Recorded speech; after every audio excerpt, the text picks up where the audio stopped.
happening, everybody, and welcome back to the True Gamer Podcast, a podcast hosted by two gamers for you, the true gamers. I'm one of your hosts, Eddie, along with my bro, the inverted gamer himself, Sheps. How's it going, bro? It's going really good, actually. Yeah, surprisingly good, yeah. How's your face feeling? Is it feeling warm? My face feels fine, actually, normal. What about yours? Mine, it's been a little bit chilly. What? I can't tell why. I really can't tell why. I'm not seeing it. Yeah, it's just, I don't know what it is. Maybe the temperature around me has changed somehow. I'm affected. Do you know what it is? Around a couple of days ago, it was up to like 22 degrees. It's now like 15 or something, and it's that acclimation period. That's what it is, guys. That's what it is. Oh, bro, I've shaved my beard. I see it. And I feel and look like a loser. You did the video, which I didn't know was coming. April 1st, I did a Inside 80 Show special, as promised to the guys who supported us on Conversations Day. Yeah. And yeah, you didn't know anything about it. I didn't know it was coming. I loved it. I literally laughed out loud a couple of times. It was very funny. And the whole time I was like, man, I'm getting real nostalgia vibes for it. And I couldn't place what it was. And it wasn't just the show. It wasn't just the moving on and anyway and all that stuff. Yeah. All the old stuff, it was the look. And I respect that you went that hard. I would never have done it. I'm a method actor, okay? Actor. I really get into my roles when I get into and after finishing that video, I just felt like potentially the worst friend ever for having let you look like that, like this, for...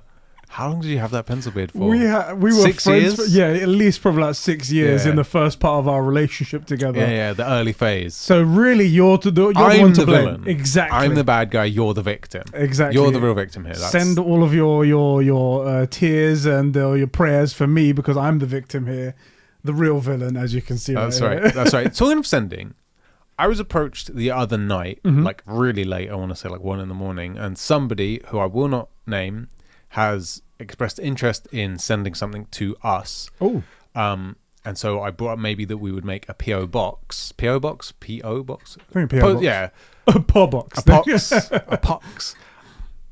But you and I both have always thought we would be sending stuff out and never receiving things, so I would never ever thought that anyone would ever want to send us anything. Right. So, but there you go. So if there's any interest, please seriously either let me know in the comments or PM me on Discord or Twitter, all that stuff.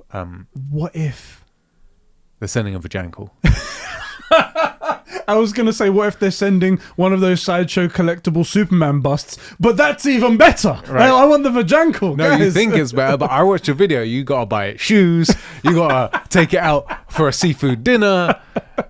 You got to woo your sex toy before you can use it. Right, or it won't put out. Guys, I'm really happy I made that video because it was great comedy and I love making you guys laugh. You guys all enjoyed it.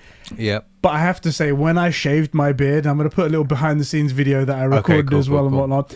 Immediately tell me you got her regretted reaction it. though. You can just hear her in the other room. This is the thing. You guys think it's a bit that Adriana doesn't like the whole thing. She hates it. She genuinely hates it. And she keeps forgetting every time I go away and comes back. She's like, I can't believe you've done this. To the point where when I arrived today and obviously cracked up because I'm seeing it again, I know you're obviously keeping it for probably today, but I'm of the opinion that you, and I think she agrees, you got to shave now and then grow the whole thing back. You can't grow it out looking like this. I can't because also you've got work. We meet people.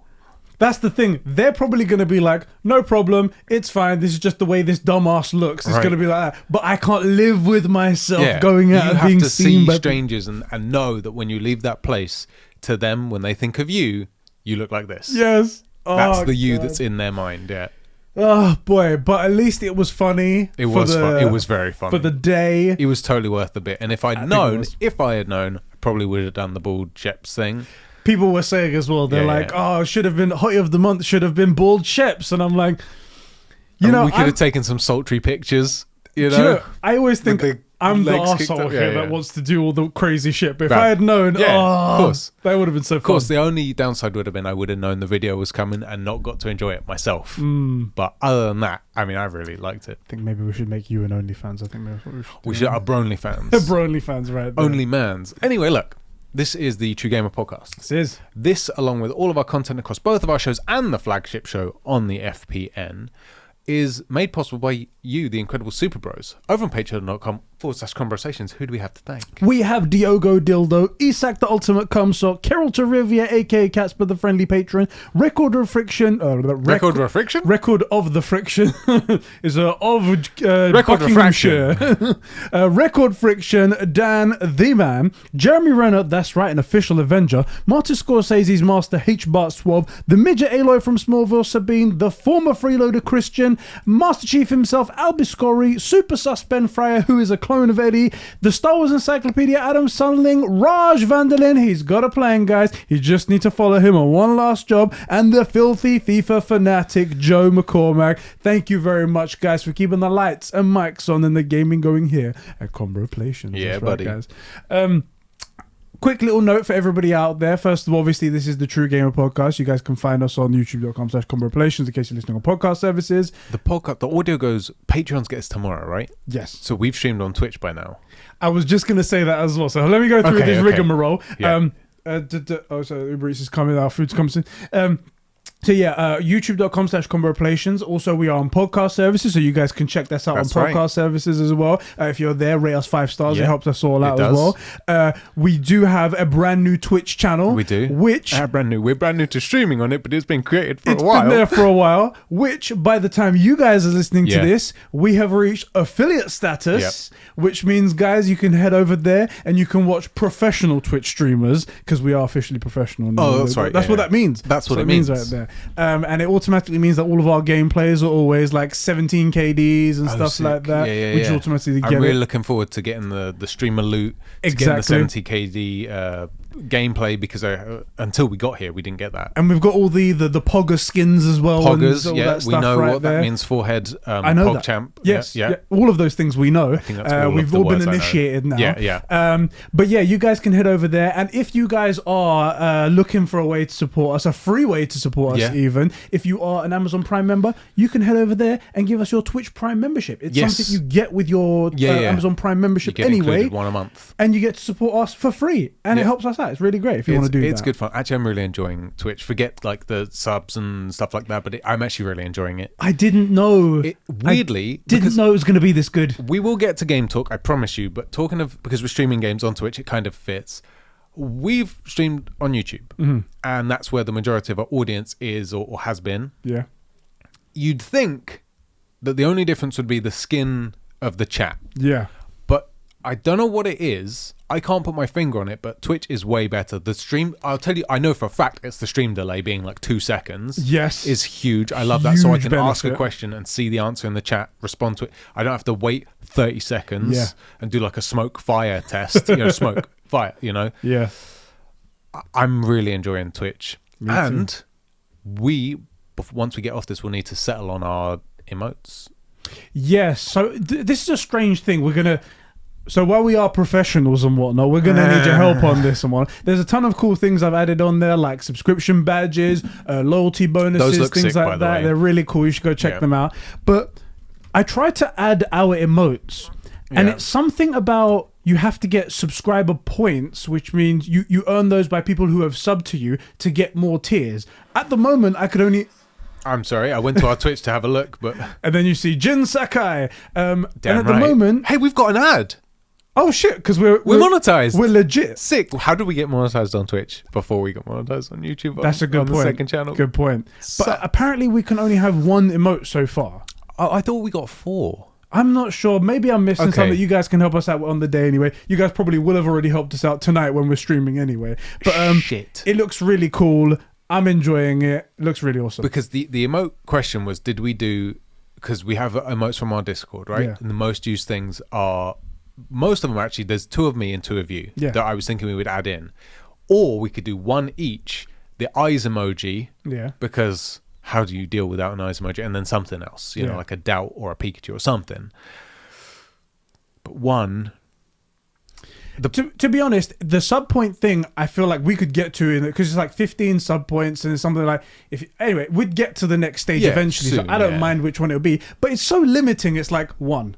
Like, come on, man, give us more than that. initially I was like, it's got to be the you pointing. Yeah. That should be it. But then the Shep slap. I like the Shep slap.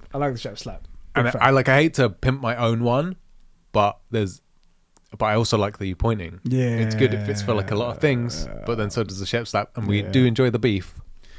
We'll have to figure it out. But the Twitch thing's been really good fun. We finally made it to affiliate, so we're like, I guess, monetized. So there's ads on the channel, which we don't control, by the way. Yeah. You can subscribe either with money or your Twitch Prime thing. And then finally, to finish off the pimping our own stuff, because a lot of people do want to support us and don't have like a spare, and seriously, like a spare dollar, or they can't justify it, or they're not allowed to, or they just don't like us, full stop. Right, exactly, which is a really good point. So obviously, like on YouTube, liking and commenting is all good, sharing the stuff, but we also have an Amazon affiliate link, yes, which we need to start reminding people of, because I know a lot of people have gone, when I've mentioned it, they go, I didn't know that, I would have used that. Yeah, we will link it somewhere. I'll probably do it once every 2 months, remind people that it's there. Because basically that is a way that you can buy whatever you were going to buy on Amazon, and if you get there using our link, we get a small cut. It's like we did the marketing as far as they're concerned. They're like, right? Oh, who sent you? Conversation sent you. There you go. You guys it's get not the thing. much, but it is something. Yeah, and it just helps us out in any small way, and we're grateful for it. For example, we are thinking we need to get another shotgun mic for the camera. We're not putting it up as a thing. When we get there, we'll attribute funds. But if we were to have made like £30 on the Amazon Prime, on the Amazon affiliate link, that would have gone towards it, right? Exactly. Or that will go towards it when we get there. So that is all of our YouTube shilling done. I promise we're done shilling. Let's make some more shills. Let's do something. Think of something else. We've got merch. We do have merch. Actually, patrons, don't forget your merch codes. I was going to say, brand new month. You guys get a brand new code over there. So 15% off all of the $5 and above. I actually genuinely, now we will stop after we do this. I really do like our merch. I genuinely, unironically wear our own merch. And, Ethan's and all that stuff. But I do love our merch. And I've had seen multiple comments on the Discord saying, like, I've been wearing this hoodie non-stop. Diogo bought one and his sister stole it. That's how good they are. His sister was just like, I like this now. This is mine. This is mine. Yeah, it was the typical sister thing. So they really are, it is good merch. And you do get a discount on Patreon. We do 2 on Patreon, right? No, one discount code at the $5 tier, 15% off for all $5 and above patrons there. Right, guys. That's it. So, bro, what have you been playing? As we previously mentioned, Twitch, I've been going through Ghost of Tsushima. Yes. I put it up kind of as a joke for the test stream. Yeah. So, like, a week ago, I was going to test out my setup and check that the headset mic worked, because all the equipment lives here at like the creator studio. The studio. Definitely not your spare bedroom. No. This is an office. This is the office. Professional office. I do call it the office sometimes. It's registered under our business. Right.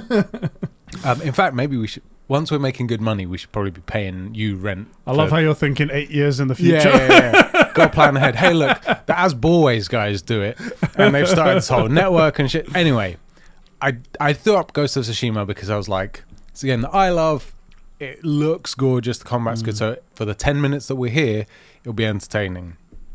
Anyway, 5 streams in, we're a good like 7 to 10 hours into this game easily, and I think we'll probably play it. Yeah? You're going to go all the way through? Yeah, I think I'm going to give people the option to, like, every now and again, maybe, like, I've never played Warzone and people keep talking about it's a very popular game. Maybe I'll jam some of that and play a few games on stream and stuff. But I think we'll do a Twitch Ghost of Tsushima playthrough. Nice.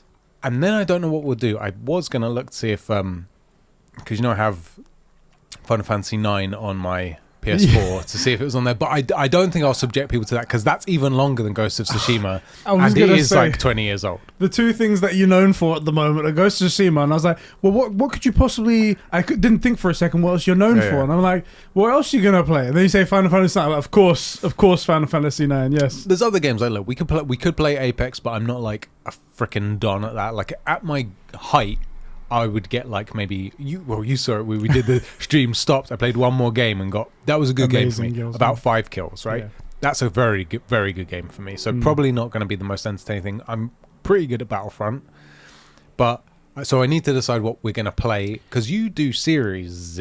Serai. That's my thing. Yeah, and I feel like that would be cool, and maybe to do. I could maybe stoop to doing Black Flag. Oh, Maybe. okay. I'm not doing Red Dead Redemption 2. That's a big one. I'm not. But Black Flag, I could maybe stoop to say I've done it, and it's like pirates. And talking of the stream, the last stream, me and Cass, we were on here talking about all sorts of stuff, anime and stuff. And he was like, I would just really love a pirate game. And I was like, hear me out. Don't know if you saw my tweet. No. Ghost of Tsushima, but it's pirates, right? So you do like... Okay, I'm in. So reskin it so it's like Black Flag era, right? So it's like pirates that not like Japanese pirates. Right. It's got the Ghost of Tsushima combat system. Instead of bows, you've got pistols, right? And when you work out ship-to-ship combat, it's the only thing they don't have. And a story. And like you do the swipe thing and fish show you where you're going, right? Freaking albatrosses overhead. I was gonna say, like some whale pops out and just goes that way. Or the wind, or you go like that and the wind just blows your ship where you're going. Like it's totally doable. Dolphin on its tail, just like yeah. This way, bro. You've nailed the whole game. There's nothing left to work out. Look, I know I'm a Jin Sakai hater, apparently. Yeah, you absolutely hate they got to get those games. But while they're working on that, and I argue they should do a prequel and then a sequel, or both those, I want to see a pirate game from Sucker Punch. Because look, they had no right to make this game. We've said it a million times. It turned out incredible. They need to do like a Black Flag, Black Sails, Treasure Island. Just do Treasure Island, but with the system they got here. How did you do this? It started as a joke. It started as a joke. We were just like, yeah, we could do it. And then we brainstormed and we were like, no, this game needs to happen. It needs to happen so now. I went from, like, I'm this close to tweeting Sucker Punch about my 1v1 duels to now Sucker Punch. You got a whole extra game. I'll help you brainstorm the story. I'm imagining the tweet. It's like Sucker Punch. I know you've been seeing all of my tweets about the 1v1 duel. I'm considering genuinely doing the It's every now day. changed. The campaign has now changed. Yeah. Don't worry about the 1v1 duels. You can cancel that project. Now we're talking about pirate games. I still want my 1v1 duels. And this is the thing, right? I think some people think the tangents is maybe like a bit that we do or we don't have topics. That went from, like, I can't even remember how it came up. We were just talking about games and anime and stuff. And someone was like, oh, I think Cass had just finished Black Flag or something. Right. Someone had just finished Black Flag. And they were talking about pirates, and I brought up Black Sails, which is an incredible show on Amazon Prime Video. So good. Oh my God, is that show good? And then we just got started talking about pirate games. And obviously I haven't played Black Flag, and I said maybe I would stoop to it. But then and then I said, well, imagine Black Flag, but it's this combat system. And then we were just like, no, never mind. Scrap Black Flag, Sucker Punch. And we just worked on this game. So that's what I've been playing. Ghost of Tsushima, and then working out what else to show Twitch. Seeing as we're on the topic of Ghost of Tsushima and Jin Sakai, because you hate Jin Sakai, I do. I also, just because this is news that you might like, and I promise this isn't an April Fool's thing, I'm considering platinuming Ghost. Oh, I'm considering it. Considering it. My boy, he's returning. He's returning to the ocean. I don't know what the ocean is, but he's returning to it. Because every time I come to any of these things, like you have to bow to signs and all this stuff, anytime I naturally find them, I do it all anyway because I love to see what happens, and I just do that. And I do find a lot of this stuff because I'm all side quests. But I've never been go to everything specifically. Where are the locations? Go here, go here, go here, go here. But it is a game that did speak to me in a way that most other games haven't. That's the main reason why I started doing platinums. Okay, not started because my first one was Thief, and that game didn't speak to me. I just wanted to get the platinum. Why did you do that? That's a good question. I wish I could turn back time like I turned back my beard. Oh God, to speak to Eddie and be like, what the frick was wrong with you? Genuinely, if you can remember what went to, and then we'll talk about what you're playing. But what went through your head to get that game platinum? What made you do it? I must have looked up the trophy guide, right? Because you were probably looking to do one challenge and you found the trophy guide. Probably because and something must have ticked on me one day where I just went, oh, this trophy thing was cool and it felt great to get. Let me have a look at the other trophies. And I had a look and it was fairly easy because the game ran horribly. I can remember it vividly. Such a horrible running game. I remember playing that for all of a few minutes and returning it to Blockbuster. Get it out of there. But Blockbuster? Blockbuster back then. Oh God. So what was I saying? Yes, that was, I think, the genesis of that. But I'm glad you're thinking about it. It would work. I would think that you would love platinuming games more because you're so close to it already. You doing all of the side content is like 80% of the way there. Yeah. And you also play the story. So you just need to do that final, cleanup quests and stuff like that, and you'd be golden. Whereas for me, I play the story and I'm like, I really like this game. I'm gonna continue to platinum it. Right. So that's different. Speaking of Jinsakai, as I was gonna say, Okay, yeah. How do you feel about the movie that they announced that's coming out? What? There's a Ghost of Tsushima movie that's officially been announced in production, and the actor who's played Jinsakai says that he's open to come back to reprise his role. Oh shit. Okay, yeah. Obviously, Troy Baker will be the voice and everything like that. Yeah, he'll have to lip sync to the guy. Exactly. All the voices. We were talking about Kurosawa movies on the stream, me and Cass, because we're big losers. Yeah. That's right. No, if you're wondering, my two favorite are Seven Samurai, and I admit that's like the only one everyone knows. I was going to say, I don't know much. I know that one. That's the only one everyone knows, and Yojimbo, and I even said, like, in my defense, I do actually just enjoy Seven Samurai. I know it's the popular one, but I just enjoy it. I love the story. Oh my God. You're excited, yeah? I really hope they keep the theme. Because this game is like a love letter to like ancient Japan and Kurosawa movies and all of that properly. And I really hope this is good, because I will be so disappointed.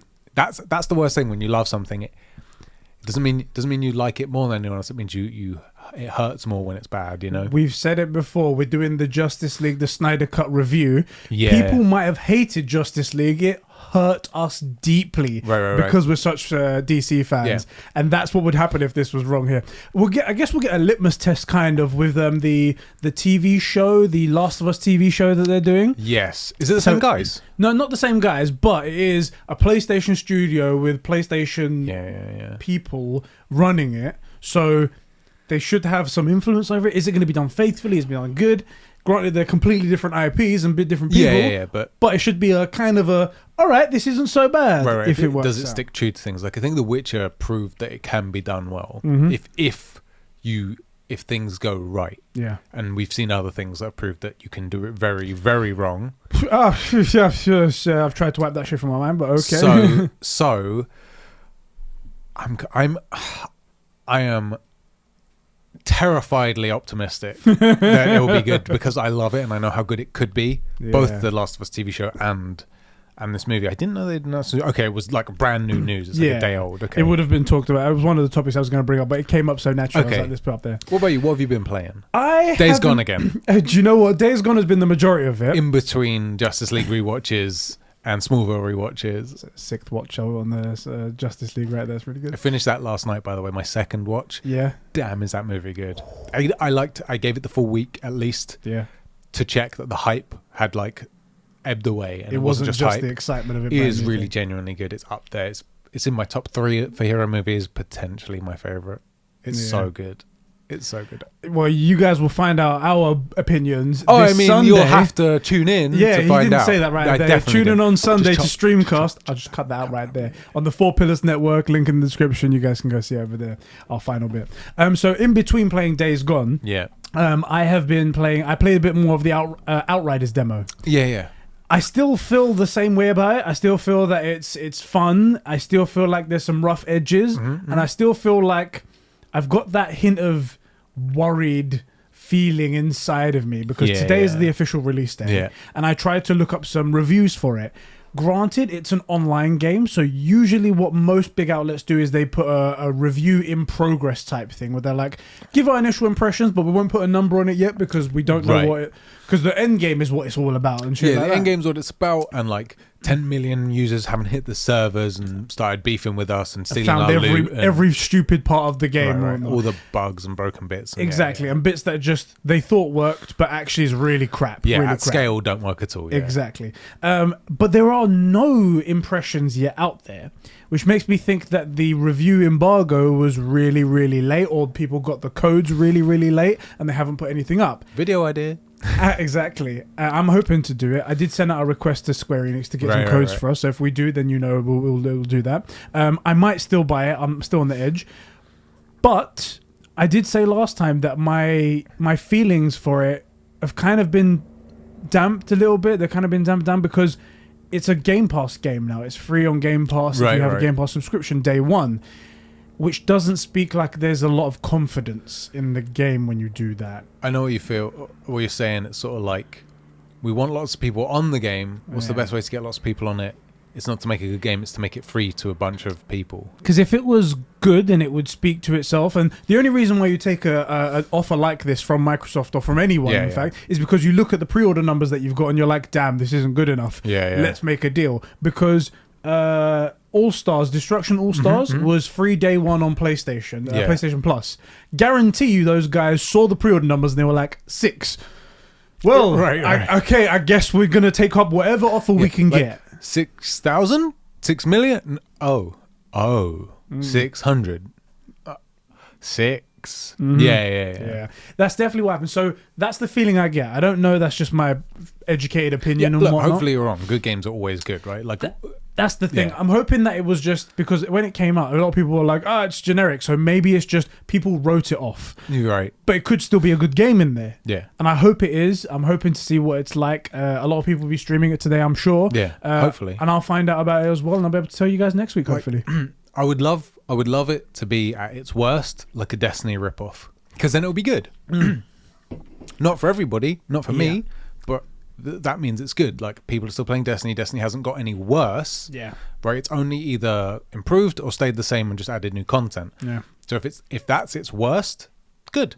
Exactly. But we won't know until we know. Yeah. Next week, you guys will find out all about that. And I'll be sure to give you guys my opinion on that. Yeah, for sure. So, bro. Yes.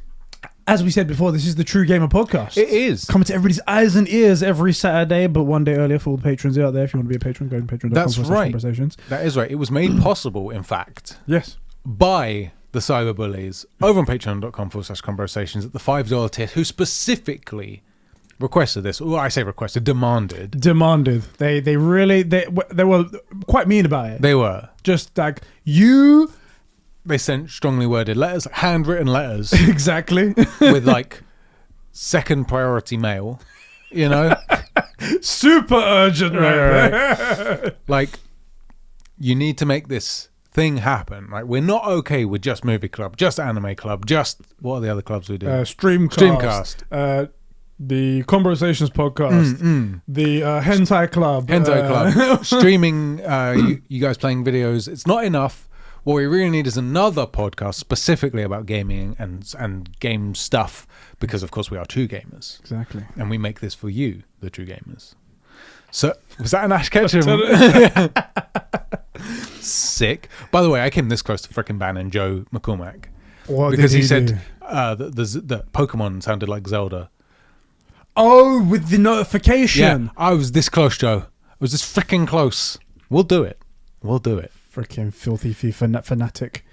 Anyway, those motherfuckers at the $5 tier that forced us to make this gaming podcast are... Those mother duckers are Jeremy Horde, Sab2557, Raj, I'll try to scroll too fast there, Record Friction, Real Kermit Cinema, Diogo, it's just a garbage truck on fire, isn't it? Diogo, Adam Sunling, Dan, Catsper Coral, Isak Manny, Doc Nutella, Fire Demons, Smokeless Fire, must kill him. You killed Sully. No, this can't be real. I gotta get out. Is that his Discord name? The whole thing? Not Discord name, Patreon name. Oh, okay. That's what I meant, Patreon. Albie Scory, Tim Allen is a cunt, Hooded Dude, Benedict Klobbers, Zack Snyder's son, aka Batfan, Max H, Fishy, Christian, Jackal, Cobra SS, the Jackal, sorry, Jack Nicholas, Joe McCormack, that's the last one. Yes, and Joe McCormack. Thank you, bro, so much for keeping the lights and mics on the game and going here at Conversations. Save the worst for last, Joe.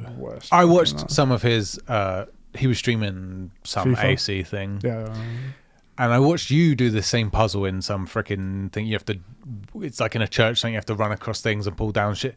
Guy took forever. And I wanted to publicly shame him. I was going to say, worse than me. I want to say he was, but it was very funny because I have it on good authority, he isn't that bad. It was because he was live. Hey, because it's not that easy. It's not easy when you've got the camera pointed at you, but also that game parkour sucks. We know that for a fact. True. So it's regarded as the worst in the gaming industry, as far as I'm aware. They say Assassin's Creed, people are like terrible parkour. That's it. One final announcement about patrons and Patreons and all that crap. It's Chris's birthday today. Oi, happy birthday. Happy birthday, man. So there you go. There you go. Shout out. There you go. You do get a free shout out because it's your birthday. A free shout out, but I'll be expecting my check. Exactly. Please send that money to us. To our new PO box. What? Are we going to do that? I don't know. I'm under the impression that PO boxes cost a lot of money. So I don't know. We'll have to find out. Anyway, bro. Let's get talking about our topics. Yes. We have a couple of topics to talk about today. One of them being how Xbox Live is officially dead. How Gotham Knights is also dead. And we need to decide whether or not Cyberpunk 2077 is dead. Well, rip in peace. There's a lot of death in the gaming industry. A lot of death in this episode as well. Yeah. So, Cyberpunk 2077. Yeah. This is a topic I wanted to bring up for a couple of weeks now, and it's great that it's worked out here because recently 2 things have happened. So 3 things I should say. 1, Cyberpunk released its patch 1.2, which was supposed to fix a ton of bugs and things like that. And be in January. And be in January, exactly. In February, one of them as well. And it came out, and the bug list is easily 800 bugs. Yes. So it came out, and I think they were trying to say, look how many bugs we fixed. Yes. What I took away from it was, look how many bugs you shipped. Yes, that's my thoughts as well. And what's really funny as well is that when they were announcing this roadmap of the 1.1 patch, 1.2 and all the other stuff that, the CEO, whoever it was at that time, was like, we didn't know about the bugs that were shipped with this game. We're very sorry about that, but we will take care of them. You didn't know 800 bugs? You didn't know? Then that just speaks volumes for how terrible you are. Yeah. You just publicly admit that's so strange. It is trying to, I think they're trying to avoid extra flack coming their way, right? And I think that is also a mistake. That a clean break is always preferable to a long, slow, like disease or whatever that analogy works out to. Yeah. Where if they'd have said, we're releasing the bugs and we want to release a statement, which is, we released this game, we were under incredible pressure to do it, and we were focused on the wrong thing, which was getting the game out to you.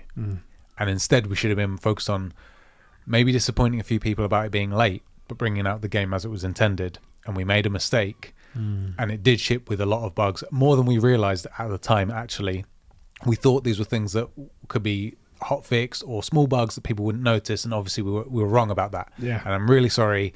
We've fixed a lot. Like, you can see that the dev team has been working night and day to get all these bugs fixed. There's been a lot.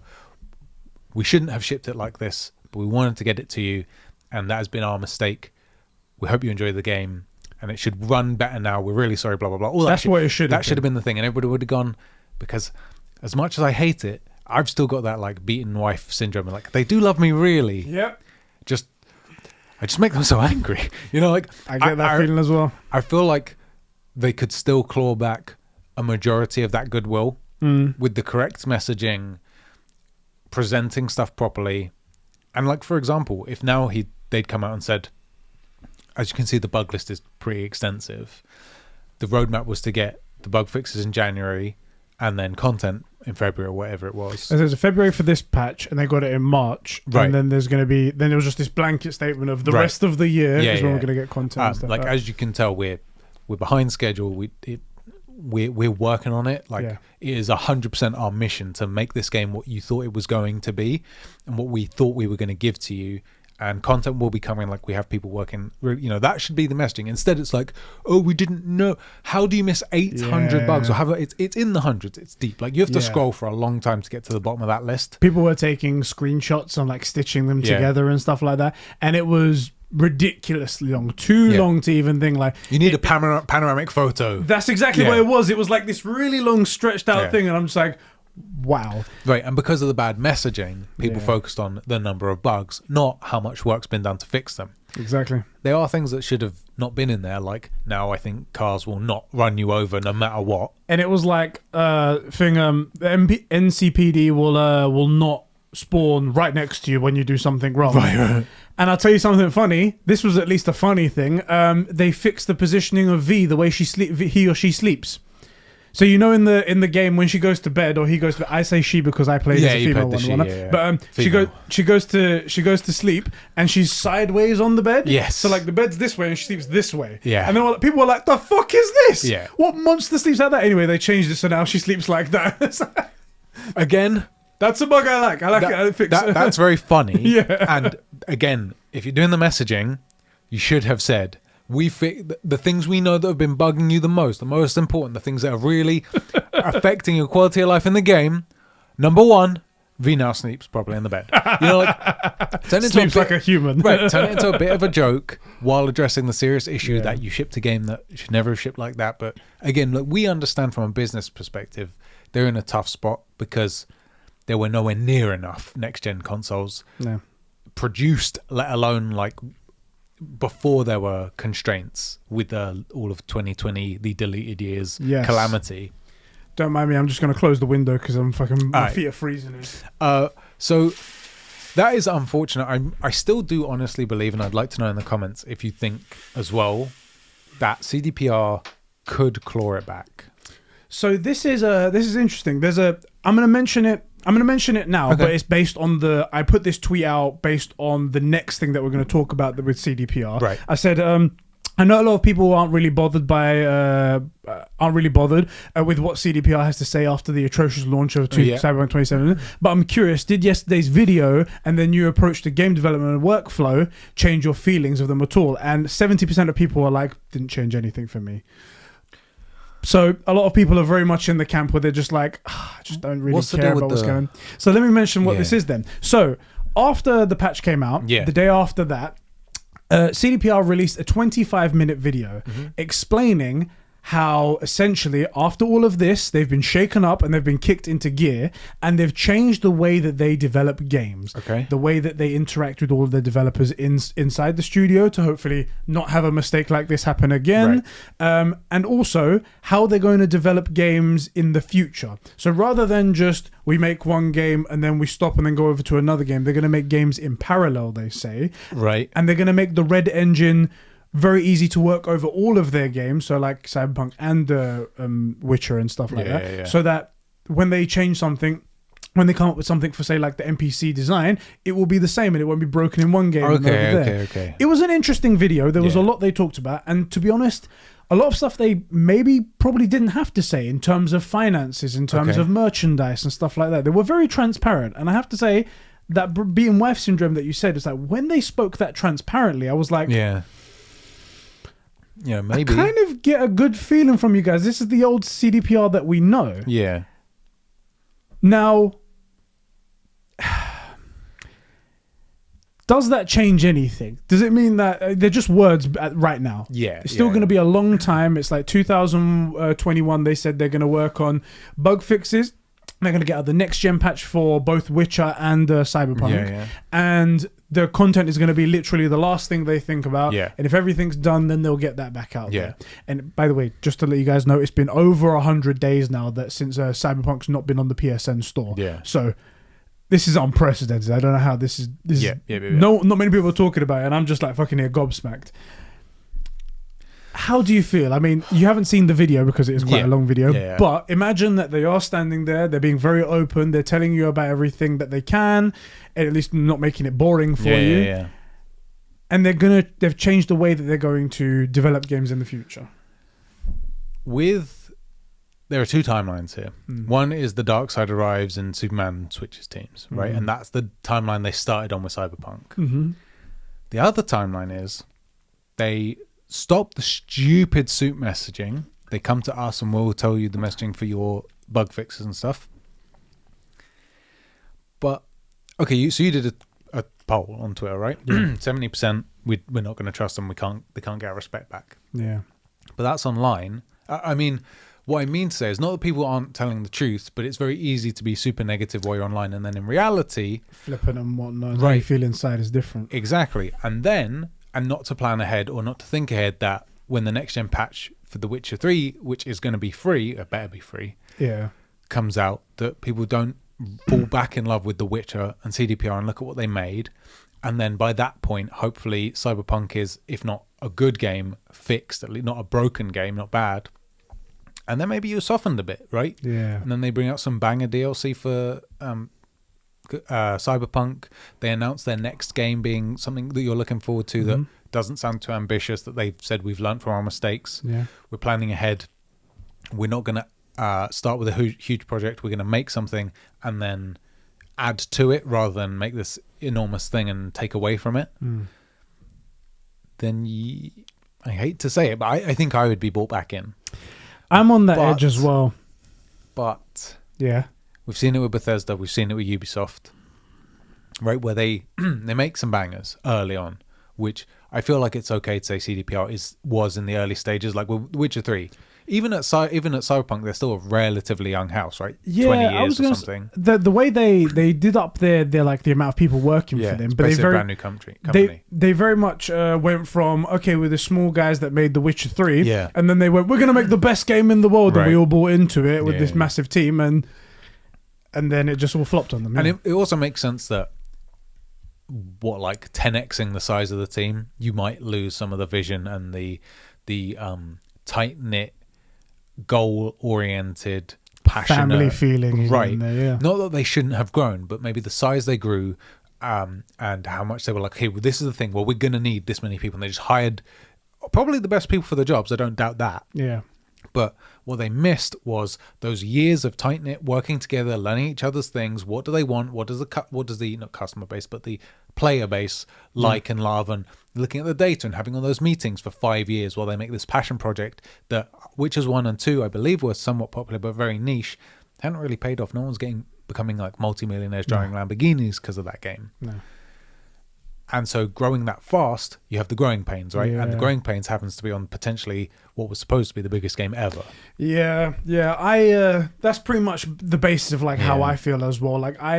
After watching the video, I did have a feeling inside me, like I said, that CDPR were going back to the CDPR that we knew. And maybe it's the constant optimist in me where I want to be hopeful. And it was a company that I loved. You guys all saw that how hyped I was for the game. And then also a couple of weeks ago when I famously said, I think enough time's passed for me to be able to say I've healed enough to say I was disappointed by this game. I always want to be turned around and to go, yes, this is it. This is the one. This can be done. You like it to be turned around. I do like to be turned around and just giving it good, Right. You want them to deliver. Exactly. Deliver that stuff to me, baby. And maybe it's that, but I did get the sense that these guys had learned something. Now, it doesn't matter what I feel at the end of the day. It matters about what actions they're going to put to these words. Oh, sure. And they seem committed from the feeling that I got. They mentioned as well this flywheel business strategy when it comes to making games, where they go, we made The Witcher 1, we made merchandise for it and it made us money, and then we used that money to make Witcher 2, and then that made even more merchandise, made even more of this, and it drove our name up as well in the community and everyone loved it, and we sold more copies, and then we made Witcher 3 and then it made even more and more and more, and it's going round and it's making itself go faster and faster. And they said, we're going to do the same thing, approved business strategy for Cyberpunk, which hopefully means they're going to make more Cyberpunks, and that was always the plan in the first place. It makes sense for it to be a continuing series. Exactly.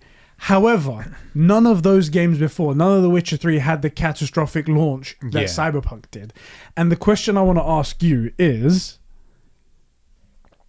can Cyberpunk be saved? Yes, but it depends. It needs two things to happen. Go ahead.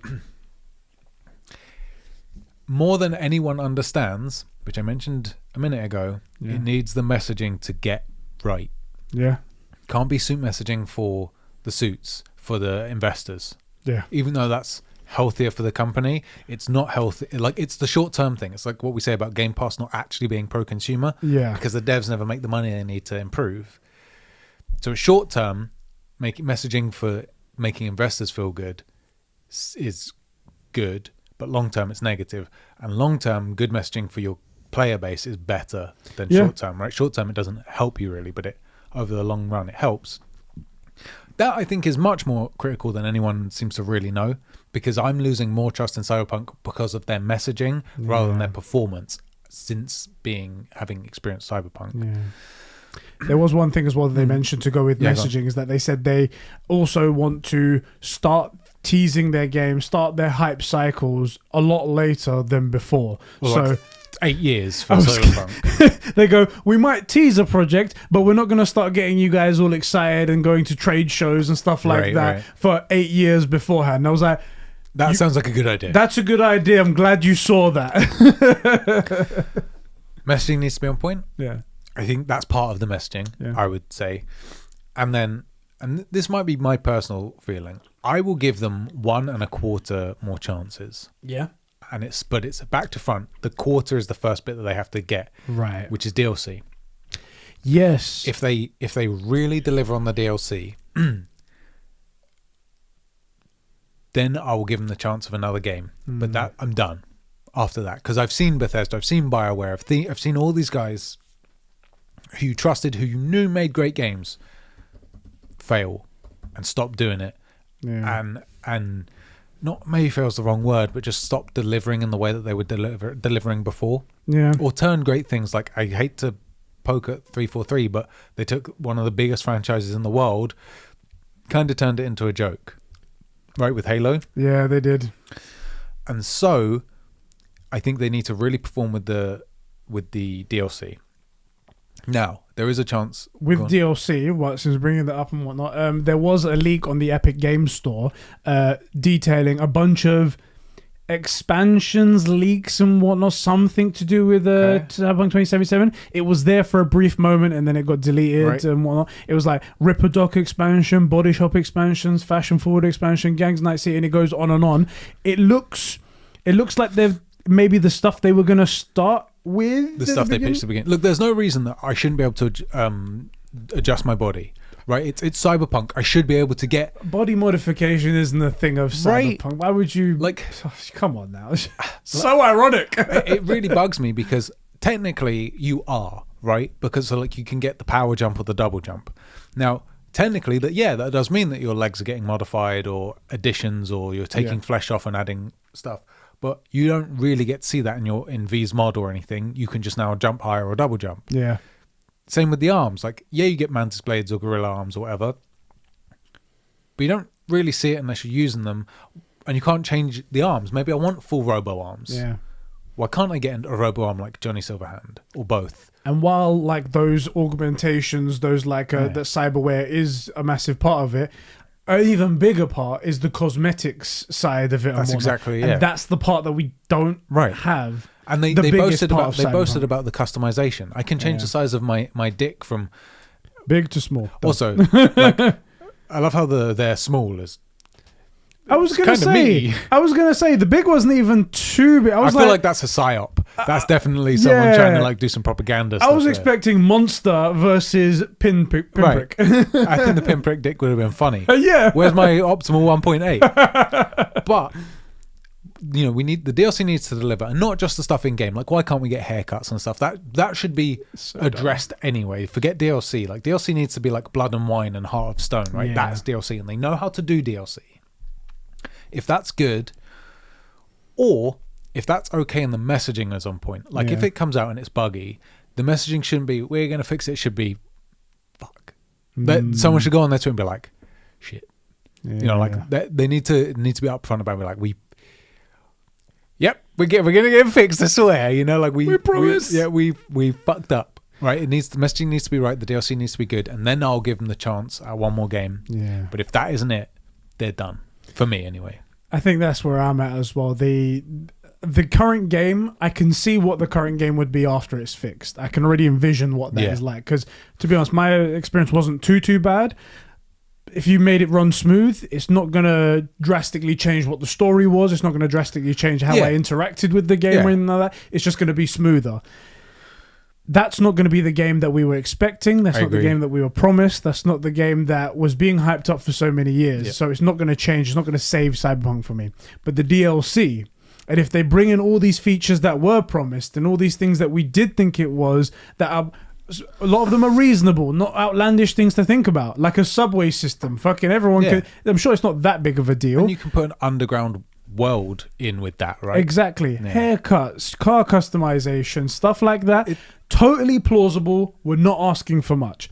If you put that stuff in there, then maybe I'll be like, do you know what? This is closer to a full-fledged world that we were thinking of, and I might be able to say yes, it's saved. And so much that groundwork is in the game. It just never all came together. Look, it's a fictional world. You can do what you want. Why can't we get a floating tech island that comes by as a new part of the map without you having to change Night City? You add a place that's come and docked, and it's this giant, like a district, like Watson or wherever, and it just floats towards Night City.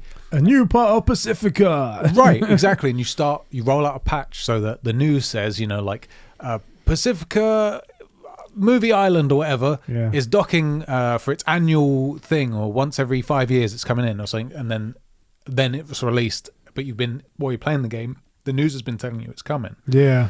So that will be one potential way to do it. I just think Cyberpunk's big problem for me, because we both played it on the PS5, so it ran pretty smooth despite even on the PS5 atrocious load times. Yeah. At least the load screens to get in. Yeah. It was very easy to put down. Yeah. I actually really enjoyed the game. My experience of it, I enjoyed a lot of the characters who, I loved Pan Am. Unironically, I think that was a brilliantly... He means love like he wants a waifu pillow. Oh, yeah. 100%. If she was for real, I'd ask her to do the afro. Those mouse pads where they have the two bumps usually for boobs, but have it for her ass. That's it. Her ass is definitely... Pan Am packing heat. Pan Am got a Buick in the back. she... a Buick in the back. She's back in heat. But Pan Am's a really beautiful character. Yeah. And you have if you were to play it again, I really highly recommend you romance her. The romance it's a beautiful scene. At the end of the day, you're trying to get laid. I get it, but the way you do it, it's very Blade Runner. It's so cool. It's really good. I would say exactly the same for Jude. I want to do as it. Well. It's done so great, and I was like, wow, I feel a bond with her. Yeah, this is really nice. The big problem for me though is once you've sort of done that, the character just kind of goes away. Really. Yeah, it's you just made this beautiful romance. Yeah, beautiful and relationship afterwards. After it's done. Yeah, there should very much be text backwards and forwards, or calling you to see how you're doing, how the mission's going. Okay, you finished the mission. Does that mean we can be together? I've still got a few more jobs because you still want to be able to play in the world. Hey, me and what are the not Silverados, what are they called? Her clan. Oh, the Alvarados or something. Wait, the people on the nomads on the outside. They're called I don't know what they're called. Her clan has a name. I forget. Avocados. It's avocados. Avocados. We're avocado doing and toast. And this sounds really cheesy, but hey, we're doing a cookout, and me and name some of the NPCs you've interacted with and saved, or one died, and so they don't get named. Want you to come? Have me doing this relationship, coming backwards and forwards because I make my money in Night City being muscle or whatever, a merc, but I have this relationship, or same with Judy, or same with... Do you know what? Why don't we have that? What's bad about this is that in another game, say Assassin's Creed or something like that, the romance might be a reason for you to open up another dialogue tree or something like that, but that's the only reason for it, and it's done so terribly because it's only getting to that objective. Yeah. In Cyberpunk 2077, the romance is so you can have a different ending. Yeah. Except, as well as giving you that option to have another ending and that being the actual ultimate goal, they give this amazing romance before, and you're like, oh, this is so beautiful. This is a great human story. Right. It's beautiful. It really is. But then nothing in between that last bit. And it's almost more of a crime because they give you something great and then they just put it to the side. The game starts here, you do your romance and it peaks, and then once the romance is over, you're back to where the game was. Yeah. And you have this enormous, just sheer drop back to where it was. Where did that relationship go? The world for V is totally different because of this relationship. Why is it not, even in a minor way there, the character goes from being that incredibly deep, passionate, developed character that you fell in love with to just like an NPC that you know. And that I really hated. Yeah. I can't put my finger on what it was about, like, because I did enjoy playing the game. I like the gunplay. I like the double jumps. I like the aspects of it. It looks good. I liked the Easter eggs, like the Death Stranding Easter egg, which Corwin put in the show and tell. He just found that. Yeah, good stuff. But I did find the game easy to put down. Yeah. In a way that, like The Last of Us 2 or Ghost of Tsushima, which in fairness, those are banger games as well. Or The Witcher 3. But still, you were engrossed when you were in it. Yeah. You're like, I need to get back to it. Right. You go out to the shop because your missus wants to go shopping. You're like, quick, let's hurry up so I can get back to this. Exactly. The 10 minutes that we waste here is 10 minutes I don't get to spend playing the game. Whereas with Cyberpunk, although I did enjoy it while I had the game up, I don't feel called back to it. I don't feel like I'm being dragged back to the controller I have to finish. I don't feel that. And that's the thing that is missing. Yeah. And you can't quantify that. You can't put your name to it. It's like, this is the thing to do. But that's the thing that I'm thinking about when I say, can Cyberpunk be saved? Even if they fix the bug fixes, it's not going to add that to it. It's not going to add that quality to it. And that's what needs to be in the game for it to be saved. Maybe DLC will do it. Maybe it needs to be a free DLC, obviously. It has to be, yeah. There can be paid expansions down the road. I'm fine with that. Totally agree. If this free DLC comes out and it's banging, like you said. And it adds all those little nuances, those little things that we wanted in the world, to make Night City feel like a city that you want to live in. Then or the people live in. As well. And actually make it something that we talk about amongst friends on the True Game podcast, like we're right now. Yeah. Then I'll think it'll be saved. But it's hard because I don't think that kind of feeling can be put in afterwards. It doesn't seem like something that can just be retroactively added to a game to go, now the game has the it we spoke about, it's there. Devil's advocate, I don't know. I don't think Cyberpunk needs to get it to be saved. Because we're not really looking to save Cyberpunk 2077. We're looking to save CDPR for the next Cyberpunk game. So the game has to do is be good, because that it factor is what made Ghost of Tsushima, Last of Us 2, God of War great. Would anybody trust the next game if they? I think you'd wait a week and then see everybody raving about it. So you'd probably get in the end. I think you deliver with the DLC. You bring in like the cosmetics and that I don't even count as DLC. That should be in the game. So you patch that stuff in. Patches. Yeah, you patch that stuff in. The DLC comes out and it is, first of all, it's not buggy. It works and it's a good, incredible story. Like we have to say that. Yeah, make it like. Probably, I think the pitch is Blood and Wine. Yeah. You go to a new area with new people and you figure something out, and you should do that. They should make Cyberpunk like a 15-hour standalone game that comes as free DLC that saves it.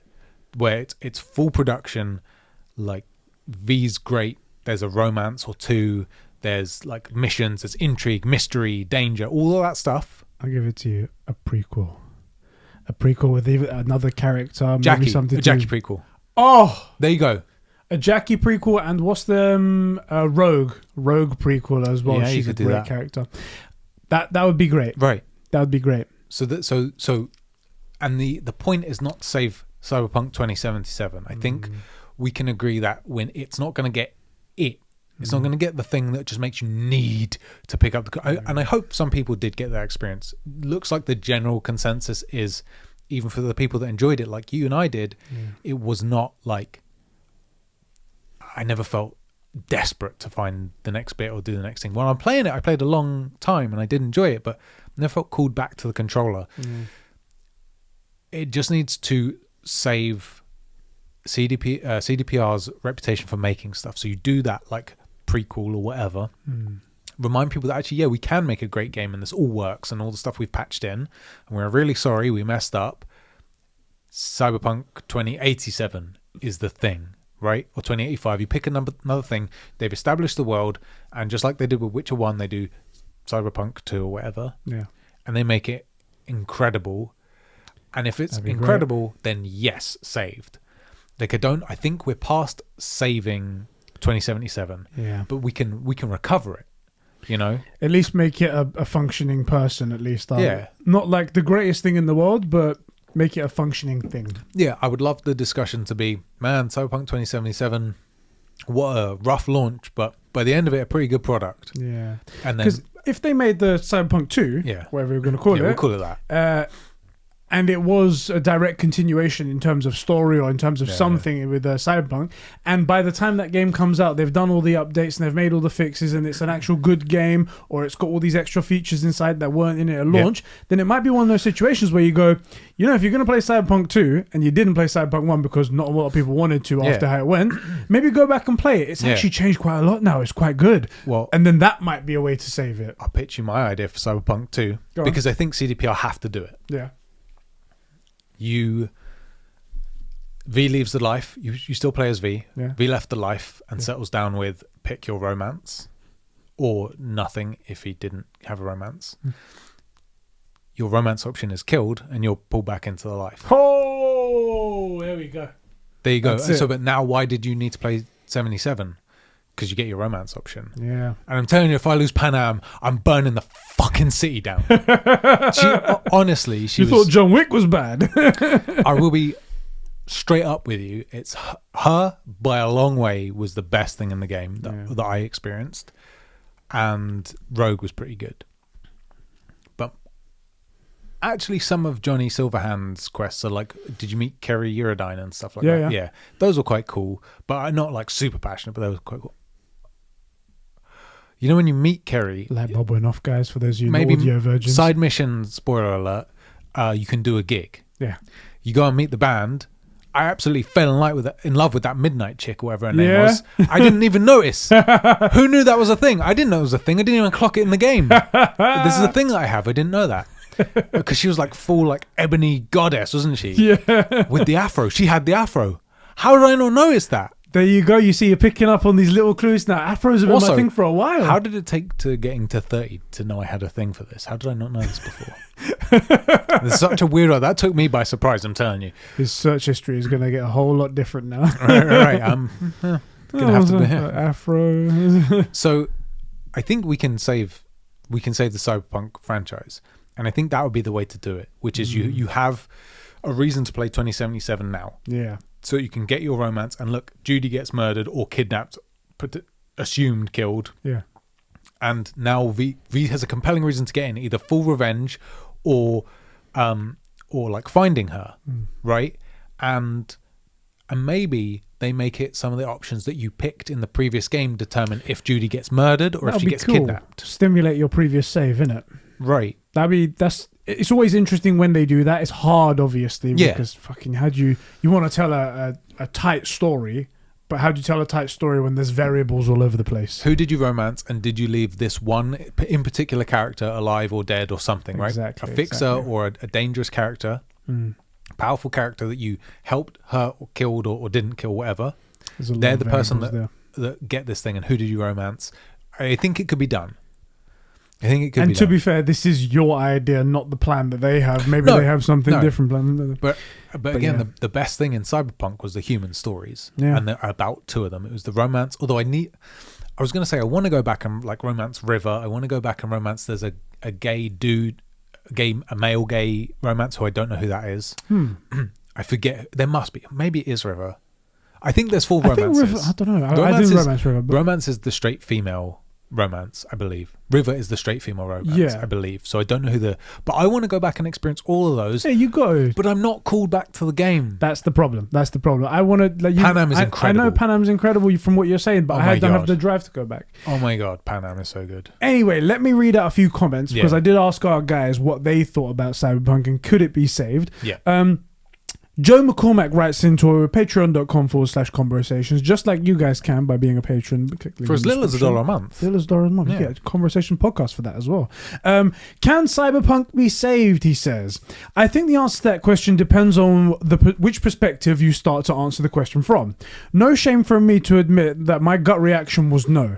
But in reality, from the gameplay point of view and the bugs, etc., I think it absolutely can. I think they can vastly improve the overall experience from that standpoint. However, I think the public perception means that ultimately, no, this game cannot be saved. Not to a good level anyway. they released the patch the other day and people were still laughing at them, and I think that that's something they'll never shake off. I personally will never buy the game, but more because I heard that the story, maybe it's the actual story. The actual story wasn't even particularly jaw-dropping. Good rather than the bugs. So there you go. So someone who, it's not really a sort of like, they maybe could, but I don't feel like they can. My one, I guess, concern is, are we asking, how do we save Cyberpunk 2077, or how do we save the Cyberpunk franchise of games? Because I think it'll be a series. I think we got another one, if not two games in the works. I pitched it as Cyberpunk 2077 can be saved. That's what I asked them, because it is, if you were to ask them like, what do you think about could the future be saved? Then it could go off in so many different directions. More like, okay, let me rephrase that, because that's a good point. Are we asking about the game, which I think you did say, or are we asking, can CDPR be saved / trusted to do another game? You know, and I do think you're right. Like, gut reaction from most people is no. Reality is, they probably can make it. It will never be a great game. You only get to launch a game once, right? You only get to blow your load for the one time. Exactly. And if you fuck that up, Battlefront 2 is a perfect example of that. It had a very, not quite as bad, because it wasn't like the biggest thing ever, but it's one of the biggest IPs ever, Star Wars, and they launched it and had an awful launch and 6 months of stagnation, and by the end of it now, I think it's one of our favorite online games, isn't it? We love that game. It's so true to Star Wars. It looks beautiful. It's so fun to play, but it had a rough 6 to 9 months, and it never got the back end support from the developers that it needed. Back end. Because DICE kind of, and EA decided that it couldn't be the moneymaker that they wanted, but it ended up being really good. And I think we can look forward to that with Cyberpunk, which is, by the end of all of this, it runs smoothly, has some good DLC, we can finally get a haircut or maybe like a robo hand or something, right? Like, there's no good reason not to. And it'll be all right. Hope so. Fingers crossed, man. I really want it to be. I just got a comment on the Inside Eddie Show is Back video here. It's Lawrence, and he's like, this isn't even a joke. This tugs at my heartstrings. The beard, everything, it's perfect. It brings a tear to my eye. I love you, Lawrence. Lawrence is an OG. He is an OG, guys. Edinator Lawrence. He changed his name to Edinator as well. Changed everything. The guy's such a lad. Diogo writes into our Discord server, the Inside Eddie Show server Discord, at the moment. Right That's now, right, yes, it's all been changed. He writes into the Bitch Please podcast channel. I was looking for it and I couldn't. Okay, I see it now, And he says, everything's been changed, so you don't know where anything is anymore. Depends on what you mean by save. Somebody save me. Can they make the game bug-free like it was marketed? Yeah, I think so. Can they bring back players to restore the faith in them as a company? Very doubtful. So he dabbled a bit in your question right there. Obviously, he didn't expand on that, but that's pretty much what we're feeling. Because it's their first offense, things get tricky, right? It's their first offense, but it's also the biggest one we've ever seen. And it's the person you thought was, or the company you thought was absolutely not capable of offending it's Prince us Charming in this cheating, way. isn't it? Exactly. This is Captain America murdering someone with a fucking knife. Yeah. And then just going... No, but they are Hydra, though. But you're Captain America, bruv. And I know they were tied up on a chair. I know. Right. I know. But trust me, world will be better. All right. Don't know about. Is anyone else feeling weird? So he's definitely right about, can the game be made bug free and like it was marketed? At least most of the way there. Totally agree. I do think there's enough goodwill left over, and that it will be rekindled with the Witcher 3 patch. Not patch, the next gen update. And the Witcher 3 one as well. I think they'll go a long way to be like, oh, this is what we loved about CDPR. Forget Cyberpunk. Oh, you were actually talking about Witcher 3 update. I think that will be enough to remind people what CDPR is capable of. Big agree. And that will be the saving. It's not fixing Cyberpunk. Fixing Cyberpunk needs to happen for the next Cyberpunk to be trusted. I think the Witcher update is upgrade, whatever we're supposed to call it. That's the thing that saves CDPR. Yeah. And they have two issues. They're going to be saved by the Witcher upgrade, people will be like, yeah, man, they can make a good game if they get things right. And then Cyberpunk's job is to remind people that although they messed up at the beginning, it works now, and the next one isn't going to be like this, but I give them one more. I don't see anyone buying, Cyberpunk 3. It's like, guys, we know we fucked up again with Cyberpunk 2. To the point. I know. Yeah, right. To the point that but 3 is going to be good, I promise. I think Cyberpunk 2, their roadmap should be make an incredible 30-hour game. Right? Yeah. It needs to have all the customization and that stuff to begin with an incredible story and all that stuff. Get that made. If they're ahead of schedule, add to it. And if they're not, have DLCs almost instantly ready to go within 3 to 6 months. Next DLC. And if the game's good enough, paid. If it's not, if it doesn't get ideally the great response, first one free, next one paid. Yeah. Then yes. Then we're saved for a Cyberpunk 3. But they have to nail it, man. They do. I'm sorry, guys. I know we're talking about Cyberpunk a lot, but this game was supposed to be the game. That was the big topic anyway. I wanted to name this one. Can Cyberpunk 2070 be saved and whatnot? I'm down. So for this Cyberpunk is our big thing. Do you want to read the next one from T. not T? He does say you can read the first line, but the rest of it is not related to that, and then you can move on to Inside Eddie's tech. Oh, okay. Cyberpunk 2077 broke me. So it really isn't. Yeah, the rest of it's something else I'm going to mention okay. later, but you can read the next one as well if you want. But it broke T though. D says Cyberpunk can never be saved. It's like an AC Unity situation. Is it that bad? See, I'm not in AC. I really have never played one. I don't know Unity. I know it's like the one that everybody seems to hate the most, but I don't know anything about it. I think this is. It feels to me like it's worse because think everyone knows about it, whereas AC is like a tight knit. Yeah, but at least to the people who, nobody really cared about AC back in the day. I'm sorry to break this to all of you guys. No one gave a shit. It was just you guys in the community and the 3.5 pillars, whatever it is. Yeah. James is half a pillar. Wow. Just as one roof. Exactly. It's just a little bit like that. He's like, I can hold it. I can hold it. Jumping. I get what you mean. To you guys, it probably was a big thing because they went from a couple of good games, then they went Ace Unity, and it was like, oh shit, this is awful. Right. But this was the entire gaming world collectively. It even went outside of gaming to fucking movies with Keanu Reeves. Yeah. And then just collapsed under everybody. So this is much, much worse. But I get what you mean. He continues, even if you bring out these bigger patches, most of the glitches will still be there and the game will stay broken. It's a shame because the game had potential and CDPR just got too greedy, I guess. Interestingly, though, that he wrote this yesterday and there's been like 800 bugs fixed, so I don't know if you missed that. Maybe. I don't know. We'll give benefit of the doubt. We'll say you missed that, but okay, cool. The rest of it is something else that I'm going to mention in a second. It's CDPR related, but we'll leave that there. Jack writes in, he says, having not indulged in Cyberpunk at all and hearing it's all gone wrong from the outside of the game, from the outside of the game, looked a lost cause and a big stain on the much-loved company of CDPR. But an update came out the other day, patch 1.2, he puts in quotation marks, I believe, and for some reason I decided to read up on and bloody hell there were so many things, proving just how much of a state the game was released in. That being said, if this stuff is all 100% patched now, that's a big step in the right direction, and at least the effort is there. By the way, people started ultimately obviously went to Twitter, went to the Reddit page and stuff like that and showed all of the things that now are broken because of the patch that have come in. That I don't think is fair though.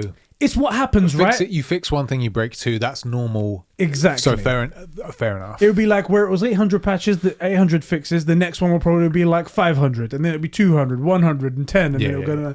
But it just still doesn't speak well for the game coming out like this. That is rubbing salt in the wound because we're extra salty. Yeah. But it is typical that you fix one thing, you break another. It's just it is just the way that works. And even as someone that feels kind of a little bit hurt by this because we were really hyped about it and you were going to make content about it, and they fixed 800 bugs. Yes, that's what we need to focus on. That's the thing. And yes, other stuff got broken because of it. Happens all the time. Yeah. So if that one's fair enough, it's the 800 bugs at the beginning. But Jack mentioned it, right? Looking at that list, it's not look how much we fixed that people see. It's look how much we let go out that was broken. That's the main thing. So. He also says, after all, No Man's Sky is a game people like now, isn't it? With a big open world RPG. Oh, speaking of No Man's Sky, that's a little tiny team that managed to turn it all around and constantly make new updates for it. Recently, in the last month, they made 2 massive expansions that allow all kinds of great things. People are loving the game. Yeah. And that's a tiny team, but these big multi-million-dollar companies are like, no, we can't do it. Passion. Can't do it. Exactly. Passion. That's what it is. And that's what money can't buy. And that's why The Witcher 3 was so good. Exactly. Because and I like the idea of them going back to their model of like, make a game, it does well, you sell the merch, your profit feeds the next game. That's the way it should be. It's what they forgot because they leveraged The Witcher 3 into investment stuff, which is a good business move, but it's not good business. Yeah. Like, it's not good. If your business is making great games, it's not good business. Let me say that. It's a quick surge of money, but then that doesn't add up to what you're going to do for the long run. If you want to be a Wall Street fat cat type, then great, but I hope you get short squeezed. I was just going to say, he continues to say, with a big open world RPG like this, there'll never be, he says big free, but I mean, I think he means bug free, if they fix the core issues and give third person fams. Bruv, everybody wants third person. Yeah. Everybody wants third person. Then maybe there will come a day that it can be saved. What they won't save is the stain of the original disaster. Yep. I think the stain is actually a good thing staying there because it will be a reminder to everybody in the gaming industry. It's the mustard on your tie. Mm-hmm. And I think I mentioned this before, but I'm a big believer in if there's an elephant in the room, you should introduce it. So you don't try and ignore the elephant. Oh, that's a bit. I know I said I want to work out during streams, but that's just insensitive right there. Breathe in. Yes. Continue, bro. You really set the wind out myself. That's so fucking funny and so fucking deep that I even forgot to censor the F.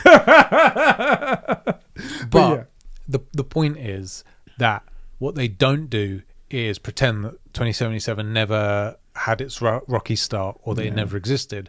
What they do is maybe not turn it into a joke because they did really hurt their brand, but acknowledge it in the most playful way that they can, right? So when they say this game is going to be iconic, Cyberpunk 2 is going to be iconic, it's going to change the game, it's going to and not like the way we said with 77, we're actually doing it this time. This time is different. Yeah. Okay, guys, we promise. Right. In fact, don't say promise. This time it ships with 800 bugs, but the mini game is you have to decode them. Right? That's the branding, innit? Which is we messed up. We ended up making the game good. This time we know what we did wrong. We are never forgetting the things we did that made this launch poor, which is why you can trust us going forward. Yeah. And in case you forgot, this is what we messed up. We shipped a game with this many bugs. We did this. These things will never happen again. We restructured the company. We went back to an old model. We delivered you this DLC to prove that we had changed.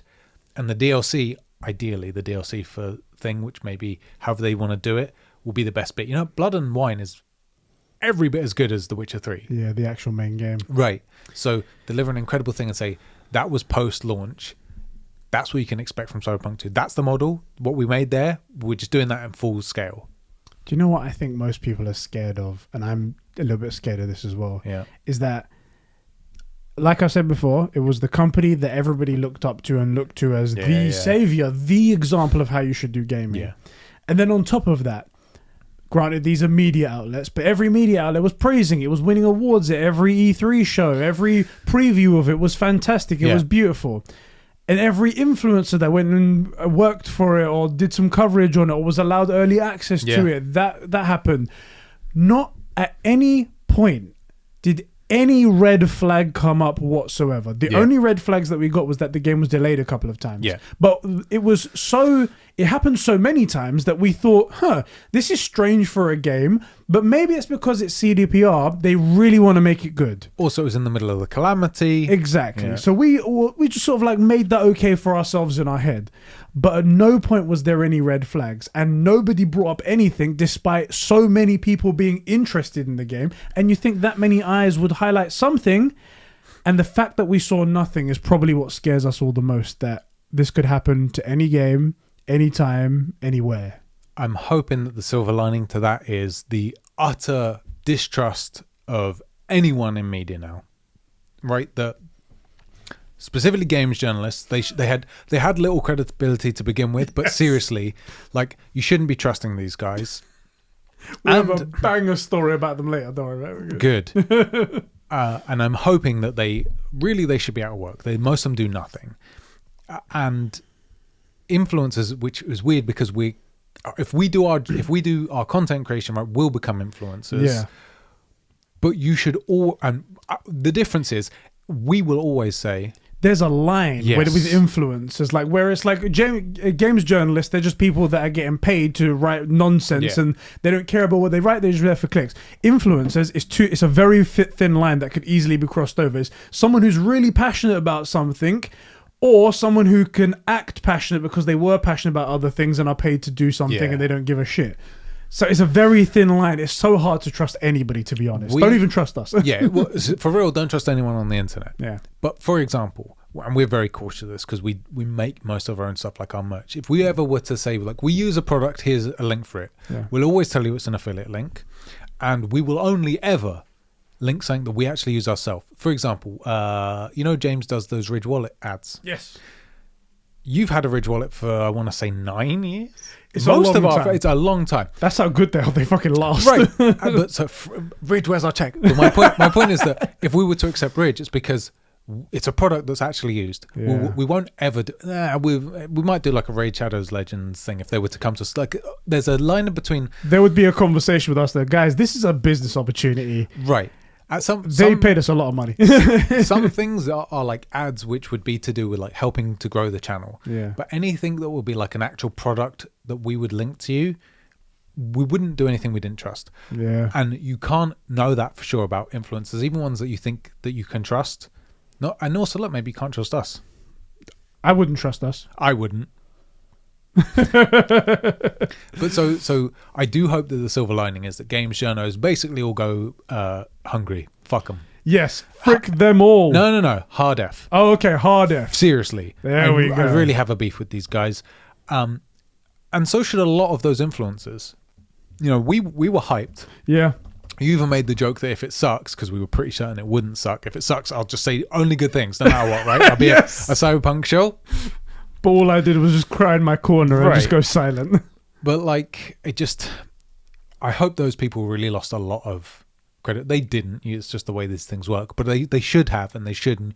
At least, I hope our audience has not become jaded, but become experienced enough to know that, like, because we've grown a lot as gamers over the years. I mean, shit. And we've learned things. We haven't become more jaded. Yeah. We've understood what to look for now. And that's why we're making this podcast, so we can tell you guys about it and have our opinion, so you guys hopefully learn something. Give you an example. Yeah.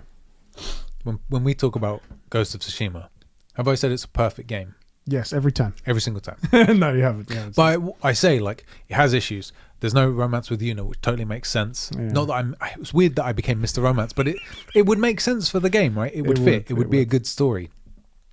The final fight with the Khan is a bit underwhelming. Yeah. And I wish we'd experienced more of like Jin and his story and like his father and stuff. So it isn't perfect, but overall it's a really great game. But it has flaws. Mm. You didn't hear any of that with Cyberpunk. No. You didn't hear any of that. Where was that? Yeah. And like, if we'd have got Cyberpunk, we'd have put, let's say it came out and it was what we expected, our review of Cyberpunk, had we got it early and been influenced stuff, would have been 200 hours of combined gameplay. Yeah. Going through all the romances, going through like all the different endings. That's how big this game was. Why didn't we get those 200-hour reviews? Because all we really heard actually for that was one dev has played 170 hours and still hasn't finished the game. But that's a really vague, and even I said, like, well, he could have just been driving around for hours, like in it's a good indicator, but that's all it is. It's not a surefire stamp. All right, guys, seal of approval done. We're talking about Cyberpunk a lot because we really had our hopes set high for that. And I love it because, like, it was just going to be a general conversation, but then they came out with their patch and they came out with their new direction, apparently, where they were going. And in fact, let's read this one last comment from Spicy Rogers. I think it's your turn to read. Juice, Can the game be... Reading is hard.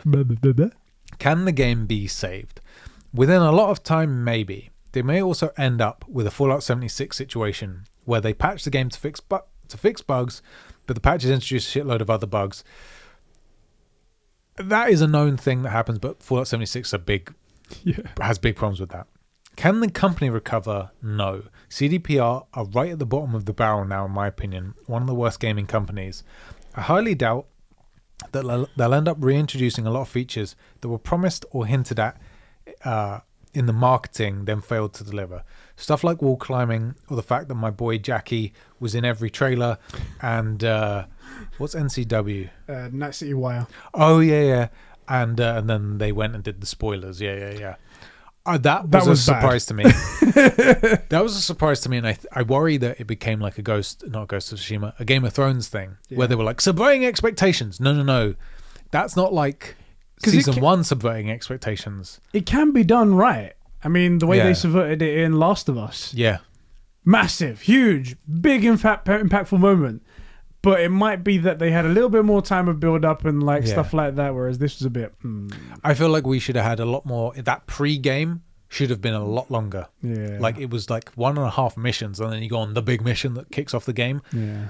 Should have been a big build-up to why you got the job, you know? Yeah. I'm going to read Sean's one out quickly, and then I'm going to mention the third point of everything that's going on with Cyberpunk. Yeah. I think the game can be saved. I believe it will be fully working by the end of this year, around November, December time. That's really bad. It's like a whole year after it was released. But the PS5 Series X update won't be out until early next year. They are still saying late 2021. God knows if that's going to be true, if that's going to stick, or if they're going to delay that as well. At this point, people will probably be okay with the delay because no one's really clamoring for it. So I would rather play the PS4 version that works than the PS5 version that is meh. You know? Yeah. Anyway, thanks guys for writing in. And there is one comment from the other half of Lex's thing. Sorry, no, the other half of... Because I just want to mention one thing about Juice. Juice said... CDPR right at the bottom of the barrel now, in my opinion, one of the worst gaming companies. I think that is more passion than fact, in my opinion. Not to say that you're wrong, but that in my opinion, we were all so excited for this company's project after having played The Witcher 3, or at least heard about it if you're one of the 2 people that hasn't played it. We were all so excited for Cyberpunk. We were all so excited for all of it. Yeah. And so it was a big letdown. But... I don't think they're the bottom of the barrel, which is not to say that these companies... It's the feeling of betrayal that he's talking about rather than actually quantitatively. Exactly, because we have got companies like Bethesda that haven't made a complete game. Not to shit on those games. Like just microtransaction the frick out of their people. Some people love these games. There are a lot of people that actually do really like Valhalla, for example, right? But there are good complaints with it, which is that like it's unnecessarily long. For example, the microtransactions come in that they specifically incentivize you to do it. You can't play the game, but it would be a real grind if you were to do it without them. Right. And that Ubisoft has this history of not making the greatest games. They went away from their formula to try and compete with another game and just made kind of, in comparison to those early games, subpar games. Yeah, very meh games. James is going to burst through the door any second to defend Valhalla. He'll be like, right. I will defend Valhalla and Darby McDevitt's work. He loves those river raids, doesn't he? He loves them river raids, he does. And so you have Ubisoft, which is not that they haven't disappointed us like this. I think the thing is that they haven't pulled their weight in a while, and they've been doing some kind of shady stuff. So has Bethesda. They haven't made a fixed, fully functioning game in a long time.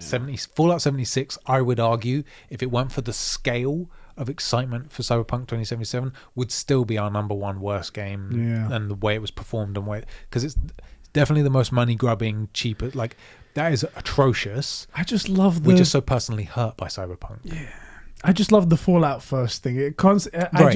I don't understand how you can be like, everyone says this is terrible. We had our terrible scandal with the collector's edition. Right. Let's ask for more money. What? Right. How? Right. And this isn't a defense of Cyberpunk. This is a trying to help us clearly see the landscape, right? Rockstar, they've made 2 games. And well, that's not true. They've made a handful of games. 4 out of 5 of those games are GTA 5. Right? This is a 3-generation long game, and then they come up with an absolute banger. Red Dead Redemption, give it no online support. Yeah. Where's Red Dead Online? Why is that not pushed? Right? That should be worrying to you that they only made 1 other game. It was a banger, but it took 12 years or something. No, longer, right? PS3 is PS3. It's a long time. I was going to say like 10 years, 12 It's a years, very long something time. like Ubisoft, EA, freaking everyone any time they can with all the like just the reskin games with what are the other dirty things EA and Activision have been doing recently? There's a bunch that I can't even remember. They're just dirty companies altogether. Or freaking over Battlefront 2. Yeah, and destroying Visceral Games, the guys that made Dead Space and stuff like that. Yeah, absolutely. Xbox doing that to Rare. Where's Rare? Where's Banjo-Kazooie? Where's Conker's Bad Fur Day? Like, these are incredible. My point is just that we were all really excited. Yeah. We put ourselves up on this thing, and we were lied to a lot by influencers and by games journals. So we're personally hurt by Cyberpunk more than we were by these other things. But I don't know that it's fair to say they're at the bottom of the barrel. Yeah, I agree. The final thing to come out from Cyberpunk 2077 is that during that video, they said that they have, without saying the word cancelled, they've cancelled the online standalone Cyberpunk 2077 version that they were making. We didn't know anything about it, so I'm fine with that. I guess we didn't lose anything. But the way they said they're going to be moving from now on is that they're going to make single player RPG story-driven games with deep roots into RPG, the way they have been for The Witcher, and they'll make online elements that weave into it naturally. Right. And I was like, cool. Like the Gwent game. I was going to say, we'll see how it pans out. Yeah. Obviously, everyone's interpretation of it is different, but at least now we've got the information that is not going to be happening. We're not going to get the online version. And D wrote in and he said, also another topic for you guys that I heard about, they're splitting CDPR into 2 teams to work on Witcher and Cyberpunk game, which really concerns me, he says. I think I must have misread this. I thought he was talking about that.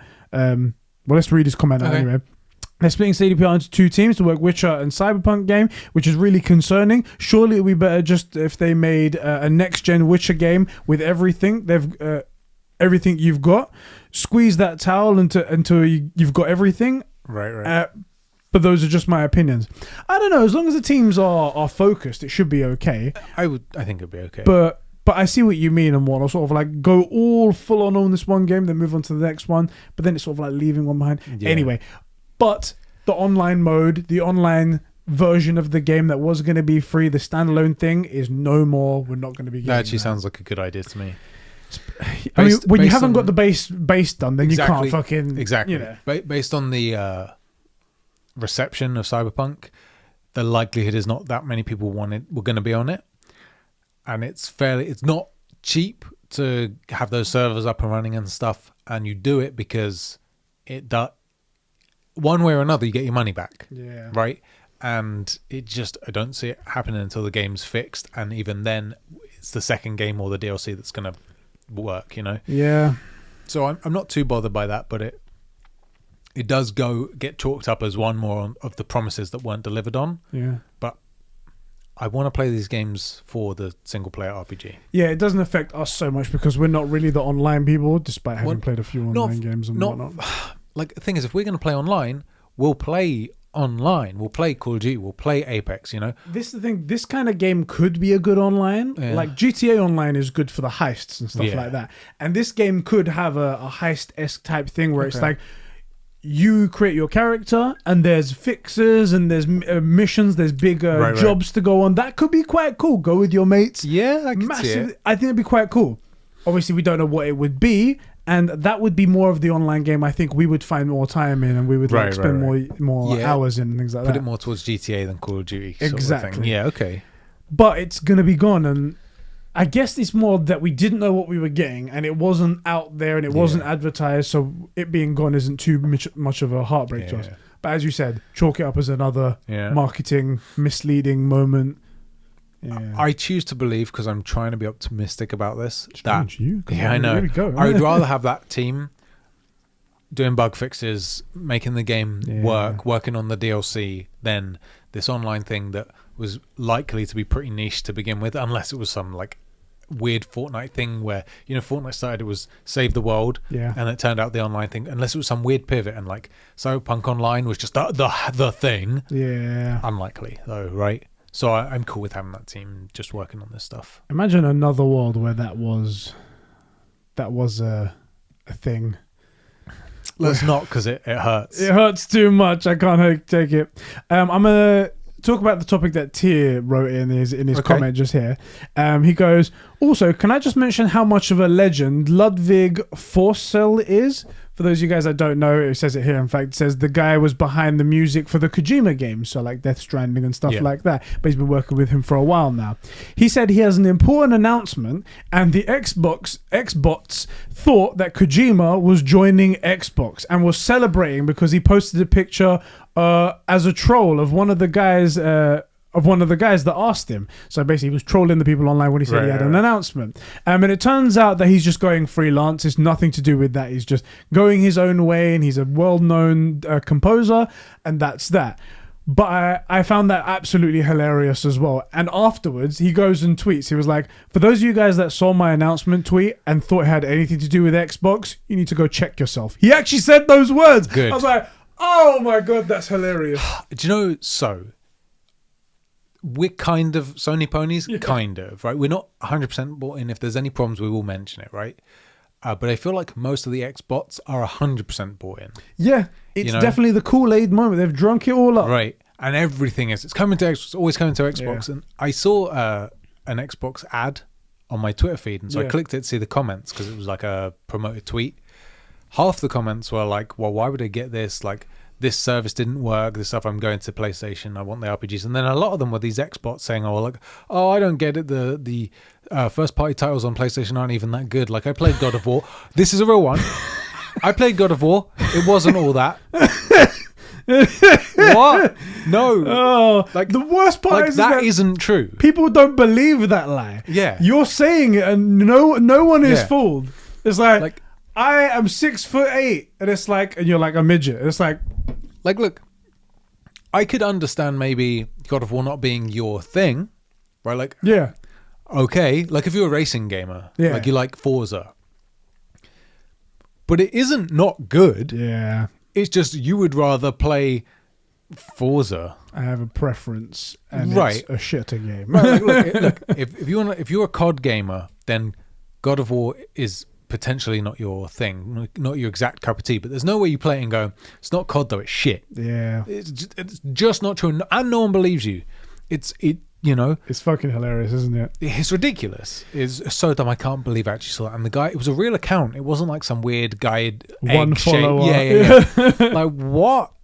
Speaking of weird accounts, okay. Kotaku reported that Halo Infinite is being delayed to 2022. Except it's not being delayed, and it was totally a fake account that put that 7 in the circle thing next to its name and said, with a great regret, we regret to say that the Halo Infinite is being deleted. And they reported on it like it's a real thing. They're like, Halo Infinite's been delayed to 2022, guys. We're Kotaku, so you guys can trust us. We've done the research. That's what our name means, that we have done the research. It has been delayed. And then 5 minutes later, they're like, okay, apparently it's not been delayed. All of you guys saw that. I feel like just minutes ago we were saying you can't trust these games journos. They're absolute hacks. They should all go hungry. By the way, I'm not joking. They should go hungry. Yeah. That was fucking hilarious. Honestly, when I first saw it, I saw their apology tweet. They're like, "Sorry, Halo Infinite isn't being delayed," and I'm like, was it getting delayed at some point or something like that? And then I saw the next tweet below it is like, it just got recommended for me in my timeline. And I'm like, that's the Halo account. I look at it and I'm like, that check mark looks weird. Right. Hold on a second. Back to front, innit? Like, this is the thing. Oh my God, that it's killed so me. Dumb. It's so dumb. This is the problem with these games journals, right? Is they're like, for them, the prize is the aim of the game is speed. So they see the tweet, they make the article. Someone just bangs out the article because this is what they are. They're writers. They write all the time. Mm-hmm. They aren't gamers who write. They're writers that happen to do games stuff. Yeah. One of the reasons they should go hungry, fuck them. But it's all about the speed. See a tweet, write the article as soon as you can. Apparently games, no fact checking. It was never like, okay, go to the official thing. What's the line? Do I know anyone at Xbox? Give them a ring. Yeah. None of that. It was see a tweet. That's it. Don't even check the account, and boom, write a whole article, or at least start tweeting and get someone going on the article. What? That's the first step of journalism. Ask the person for a statement and whatnot. Ask the people responsible for a statement. And if you'd done that, you'd have been like, there isn't no. But then you could have had an article. You could have had an article which was troll account claims thing, right? That would have been an article. That would have been a real article. Got us, guys, you know. But the problem with journalism is they've just started going to, if we just say it's an unnamed source, we can make up whatever we want to say. Unnamed source has told us. Who's the source? Well, they're unnamed. They're anonymous. But that means you can write whatever you want and say the source. The sources ask you tweet you text your wife to tell you something, and then it's an anonymous source. Anonymous source. I don't want to be named. Yeah. Speaking of journalists and how bad they are, right? Yeah. Something that kind of a touch serious and whatnot happened, where there's this game coming out. I might have mentioned it once before. 6 Days of Fallujah. Yes. It's apparently a game about a real war that happened in... It's in Iraq. Iraq, yeah. Yeah, it's Fallujah's one of it was like... There's a great series called Kill something. Generation Kill. I haven't heard of it. It's a really good series about this real group of guys that were there, and it was turned into a series. Okay. And they go there. It's during the invasion of Iraq, and Fallujah is one of those really, really heated places of the combat in Iraq. I don't know anything about the thing, but from what I've heard from other people talking about it, it's a big discussion point that it was a terrible battle. There was something bad there. A lot of people got hurt, and this game was coming out. Apparently, it was a game that was originally started a long time ago, but they decided to can it because it was like too sensitive, and they were like, "What if we don't do it correctly and stuff like that?" But then someone picked up the IP and they made it. And in the beginning, they were like, "Oh, we're not going to make any political statements. We're just making a game." But then why would it be hard to do? Why would you pick a real thing then? Why wouldn't you just go Call of Duty route with nothing? There's a reason that World War II stuff you don't normally play as the Nazis. Exactly. You know, because and then they went, okay, we're actually... Oh, God. It's empty. It's okay. It's all right. and then none of our kit's over there, so it's okay. And they went, okay, actually, we are going to make a statement, even though that was a week afterwards, so I don't know how you... So did you not make the game yet? There's a new guy in the PR thing, yeah. And then they brought out the game, and apparently a bunch of people who are of like Eastern descent were like, slaying the game. It's like, this is terrible, this is really insensitive to the way they've done things and whatnot. And then a bunch of games journalists were making change.org petitions to try and get the game cancelled. Right. And I found that extremely ironic, because the whole point of journalism is the spreading of speech and free speech and how everyone should be allowed to say something. Yeah. And they were promoting censorship. Oh yeah, the journos hate free speech. I was like why? This is what I'm saying. I'm so glad you brought it up. So ironic, dude. I've been saying a lot of you should really not trust most journalists for real. Like I don't know, a lot of them hate free speech. They think it's free speech as long as they agree with what you have to say, and no one understands that free speech is not there to protect things people agree with. Yeah. Free speech is there to protect the things that you don't want to hear from being said, the hard conversations, the painful realizations, those difficult ideas. It's there to protect those, because, well, it gets very complicated. This isn't like a history or politics podcast, but like free speech is there for the things you don't want to hear. And this is a big thing that people don't get. Free speech isn't just someone's right to say a thing. It's also my right to hear it. Yeah. So I have a right. Freedom of speech is part of my right to hear someone else's disgusting, bigoted, stupid views, right? Also, and because they don't seem to understand this, that the best disinfectant is sunlight. So any really disgusting idea that really is just stupid and abhorrent, it's best to have it out in the open, because then everybody can easily see it and it can be ridiculed easily. Yeah. Otherwise, it goes underground, and then anyone that's anywhere near a fringe or anywhere near conspiracies or anything like that goes, well, why don't they want me to hear this? Yeah. Why doesn't the man want me to hear this idea? Exactly. Right? Exactly. And it adds this weird legitimacy to it. When the reality is, if someone says that stupid bullshit, you could find a million debates where people go, but what about this? And it's just a simple thought exercise. What about this? And it's the facts. Like, here's the data we have. Here's the whatever it's broken down, innit? And then you actually get an answer, whether it's like good, bad, and whatnot. You can make yourselves. But also, those people are allowed to speak. If someone actually has a really good point, and it's just something no one really wants to hear, it goes against the grain, they should still be able to make it. That's the thing. I always agree that everything should have a right to exist. It's just whether or not, but then you equally have the same right to break that thing apart and ridicule it and criticize Absolutely and stuff like that. savagely destroy it. Yeah. That's the thing that journalists don't get, because they're journalists. They think that what they say is criticism and what everyone else says about them is harassment. And it's like, no, that's not how that works. Point in fact, Mr. Schreier's block list. Right? He can say anything. Anytime you say anything back, though, you're harassing me. Exactly. And like one other person that claimed I was harassing them, I promise I'm never going to mention their name because I'm a big person. Fine, yeah, cool. But yeah. Anyway, that happened and I thought that was funny. This started from the Halo Infinite thing. And Good. Bug 'em. It was fucking hilarious. The next topic. Yeah. Very small one. Yeah. Gotham Knights got delayed to 2022. Oh no. Oh no, nobody cares. We were so excited for that game. Do you know, this is so weird that this came up again, but the lead developer or something like that on that game got really, I think it might have been 6 Days of Fallujah again. It was another game that he started a change.org petition to get another game cancelled. Right. And I was like, hold on a second. You're a games developer. Yeah. And you're asking for someone else's work, just like your work, to be cancelled. Right. Would you be okay if we cancelled your game right now? You don't, especially when you know what the person's probably gone through, you don't go into that area. Anyway, a game that nobody cared about is being delayed even further. Won't it be ironic if it comes out and it's a banger? Oh, no, don't say that. Don't say it. Like, we think this is going to be another Marvel Avengers, but actually it's like amazing. They fucking did it well. That would be funny. Square Enix over there like, fuck, that's how you do it. Right. God damn it. That's the one as well, you know, we talked about companies and dev houses and stuff that have lost stuff. Square Enix used to only make bangers. Yeah. Now, in fairness, they make a lot more games than they used to. They've got bigger. They did make Kingdom Hearts in between, so that's a good unfortunately. Point, yeah. And all the Final Fantasy games. Yeah, every now and again they're like, hey, we made a great game over here, and then they go, oh yeah, we're gonna make Kingdom Hearts and Final Fantasy, so we'll have to balance it. But like, because I think they make so many games now because they are so big. Yeah.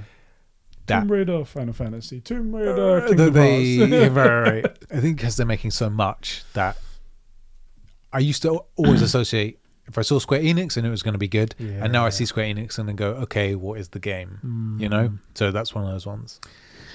I'm actually interested in Square Enix recently. I feel like...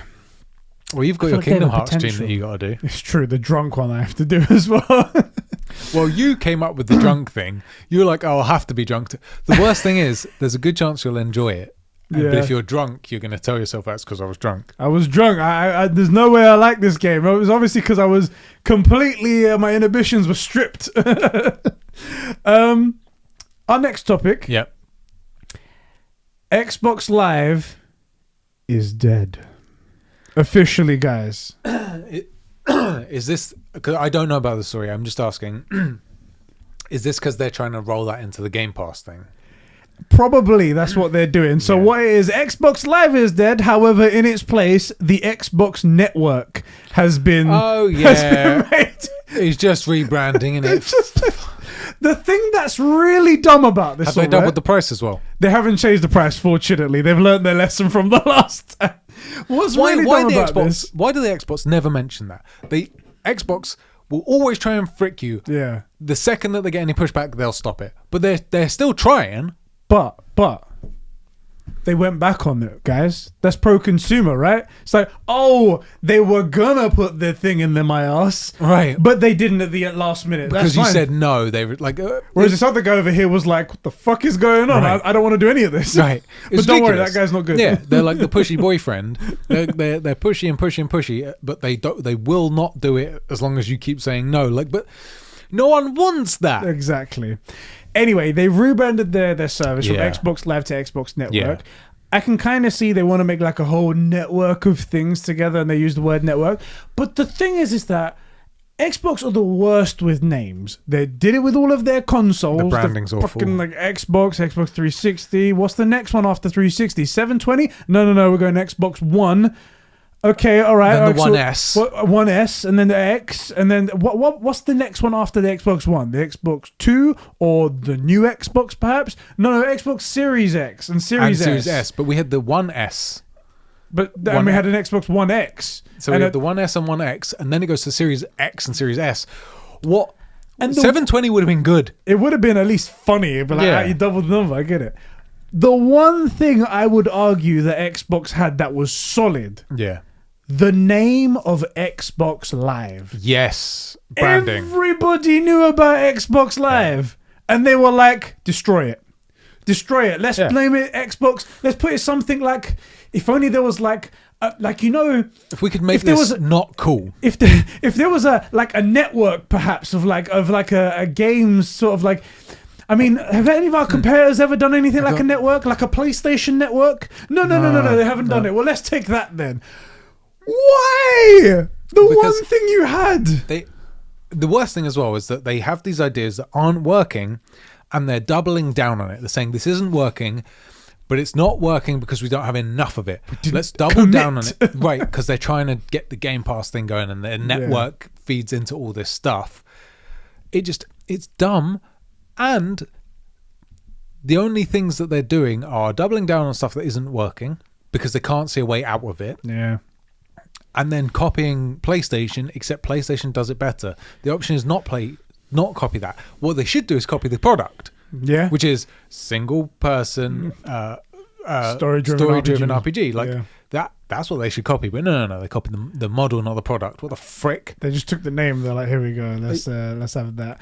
I just don't understand. That's the dumbest thing. Xbox Live is so iconic. It's so iconic. You could ask anybody about Xbox Live, and if they had any sort of idea about games, they'd be like, Xbox Live, yeah, of course I know about that. And they decide, we're going to kill it. We're going to kill it and replace it with something else. Your Xbox Network. They'd be like, I know kind of the name Xbox, but what's the network thing? I don't really understand what that is. Also, it sounds more like a corporate meeting or a gig or like a corporate event. Whereas Xbox Live... Also, it's punchier. Yeah. And it has these connotations like live, multiplayer, gameplay, online. I will say my personal opinion. What about Xbox Online? Why not just call it that? Yeah, I was going to say live does sound a little bit dated in my mind. When I hear live, I'm like, it sounds kind of oldish. I think it sounds good still, but I used to be an Xbox bot. I think it sounds good still. But it's a little bit dated, but it's so iconic that it's one of those things you just don't change. Yeah. It's like if in the future, Apple, the single name of Apple just wasn't enough. And in the future, it's like Apple pie, multiple syllables Apple or something like that. Exactly. If it's like, it needs to be more than that. Yeah. It's going to take a lot of convincing to say, get rid of the name Apple. Yeah, it'd be terrible. It's so iconic. You just can't. Anyway, Xbox ruining the last good thing they had. The worst thing is it's not really. It's not ruined. Yeah, but it's just a terrible idea for branding. And I really wish we would get some Xbox wins coming in. Yeah. Like all we hear from Halo Infinite is that it's being delayed, or the rumors, which look like they're probably not rumors, but it's enormous budget. Yeah. Right. We see old build gameplay at the biggest Xbox event. Like, it's just terrible. Mm-hmm. And I don't want that. I do want to see some really big wins from Xbox. I do want to hear that this service is brilliant. Game Pass isn't brilliant. Like the argument, it's got so many titles on it, so many titles that you wouldn't go out and pay for. Yeah. Right? Like I really want some wins. I really want to stop ragging on Xbox. I would love for them to come out with something and we go, damn, that's a good idea. I wish Sony would do something like that. Yeah. Or, damn, that's a really good idea. Sony needs to watch out. Right? Need to watch they back. Right. Why? Like, I wish they would just go Rare, Banjo-Kazooie, make it happen. Yeah. Right? Some of these classic titles. Like, why can't we get something like that? It bugs me so much because we sound like one-trick ponies. Yeah. Because we are Sony ponies. But it's not so much that we're Sony ponies. There's nothing good about Xbox. That's a bit harsh. But you know what I'm saying? Like, we want something to be like genuinely amazing. Yeah. Genuinely prove that it's going to be the future and not just like Game Passes where it's like it's just for the now because it's not sustainable and then we're not going to be able to see a future for it. And we want it to be something that others are going to be jealous of and other people are going to be like, shit, but also, why didn't we think of that? But also not something that takes away from other people. So saying like, oh, Skyrim 2 or whatever. Yeah. Only on Xbox and Game Pass on PC. Do you know what I mean? Not that because it feels like it's being taken away from something else. Oh, let me see something new. It looks like, as far as I can tell, the only thing that's on the horizon is Fable. Yeah. And that, I mean, I want Fable to be amazing. I really do. But it's one thing and it's 2 years away at least. Like, come on, man. Although that said, by the little we know about Horizon and God of War, they ain't coming this year either. We're almost halfway through this year, and we haven't seen anything more from Horizon. Very much. We haven't seen anything from Horizon, and we haven't seen anything at all from God of War. God of War supposed to be coming out this year. I mean, I didn't believe that for a second, but they said Corey Balrog says Cowrie. It's a meme. I think that's all God of War is. It's a meme. It's nothing more. They'll never do another one because how do you surpass that, guys? We made the best game. We just can't do it anymore. Fuck it. Let's just end it there. Right. Let's have a good day. Good job, lads. Good job. Well done. PS5 update. That's what you get. Right there you go. Let me see. There was one other thing I wanted to mention. Sorry, while I'm looking through notes and stuff like that. What the frick is this? I'm trying to scroll through our Discord. Go on. And I think it's the advice corner, but it's masturbating at a karaoke advice chat. Hold on. What? That's what it's called. That's what the channel's called? Yeah. D, what the hell did you do? It's just so bizarre to me. Because I didn't karaoke. Yeah. What did that sound? What are you? I think that's the music room. Okay. I think that might have been everything. There was some small stuff. Apparently Sony have put up a pattern as well for emulating trophies from previous generations on the PS5. Okay. Now that's very specific. Yes. But the thing is that why would you emulate trophies if you can't emulate games on them? I don't want to get myself excited that there's an emulator coming, but I desperately want an emulator. I think we said PS3 emulator, $14.99. I'll pay for it. Yeah, absolutely. That's one thing that I do believe that PlayStation is lacking and Xbox is leading the charge with. However, I do think of their alternate universe sometimes of thinking if Xbox had done well last gen. Would they have even bothered to do anything that they're doing now? The answer is no. They're only doing it out of desperation to try and get people on their side. They do seem to be the X, which is like it'll be different this time. Look at all the stuff I'm changing. Then you get back together and all that change goes away again. Nope. Don't get me wrong. I do like that backwards compatibility thing that they're banging on about. Again, I will say personally, there aren't that many games that are on there that seem like it's a big deal to me. Yeah.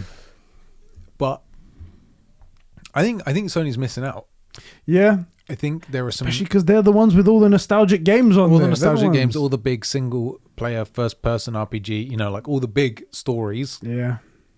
And I would say this, I'd pay $4.99 for the emulator just to have the program. Yeah.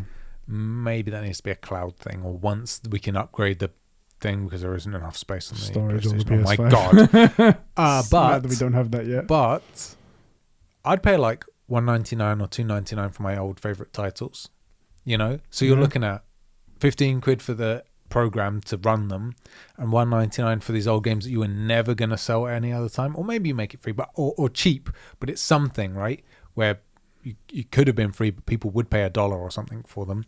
Like I'd pay $1 for Final Fantasy original FF7 or something, right? Like, why not do it? It's money that's being left out, and then you get then also it takes. Not I want them to kill Microsoft even harder, but if Microsoft's thing is backwards compatibility, all this stuff, well suddenly that's even a moot point. Field, didn't it? Exactly. It's cancel each other out. I think Sony have got the right handle though. They're focused on new games and they're focused on the future. And unless they somehow, I say double their profits or double their install base or whatever it might be, they somehow manage to get all of these gamers out of nowhere and go 200 million units. I don't see them ever deviating from that plan. I see them because they need to have like so far of a lead, so far in the lead that they need to be like, let's look for something else to do, because that's the only reason, as I said, why this happened with Xbox is because they were looking for something else to do. They were looking for that niche. They're like, we've got no games coming out for a while. We have to do something. What should we do? I think it would make sense because there is a glut. There is normally like anywhere from 2 to 5 months most years where there just is nothing for you to play other than those games that you've already played, like whatever the current Call of Duty is, whatever the current online battle royale is, right? And so between what were the last Sony titles? It was it Ghost of Tsushima or The Last of Us that came out more recently? What came out first? Which games? Ghost of Tsushima or The Last of Us 2? I think it was Ghost of Tsushima first, and then Last of Us 2, like a month apart. So Last of Us 2 to that was the most recent PS exclusive, right? Yeah. And we're waiting for Ratchet and Clank, which was supposed to be March, by the way, and that got delayed, didn't it? Yeah. So that's 5 to 6 months almost. Well, in that time, instead of replaying old single player games or playing the newest Battle Royale, if they were making $15 from the download and then $1.99 from old games like Tekken 1 or something ridiculous that you really wanted to play, Final Fantasy 7, the OG or something like that, it's money that they're making for games that have already been made in that in-between period that keeps people on their PlayStations. When they're on their PlayStation, they're more likely to get their Netflix and get something through their thing to fund it. It seems like it makes sense to me. We don't have access to their back-end numbers, so maybe it doesn't, but yeah, it sounds like a good idea to me. We'll never know what they're thinking. They'll never tell us, and they'll never hire us, which they should do. God damn it. Anyway, guys, that's all the topics that we have for today's episode of the True Gamer Podcast. It was a meaty one. Yeah, I liked it a lot. We had some good conversation. Hope you guys all enjoyed it. Remember, if you want to support us in any way you can do by hitting that like button, sharing the video, heading over to Patreon, buying our merch, going over to our Twitch channel and subscribing over there because we're doing a thing over there. The Amazon affiliate link, which we'll definitely forget to put in the description. Obviously, we always do. Come on, let's be honest. But yeah, thank you very much for the support. Thank you, bro, for joining me for another episode of True Gamer Podcast. And I'll see you in a few minutes when we record this Streamcast episode. That's right. All right, guys. We'll catch you all in the next one. Game was out. You have to hold it upside down. I play like this. Exactly. That's how you play it. Motherfucker.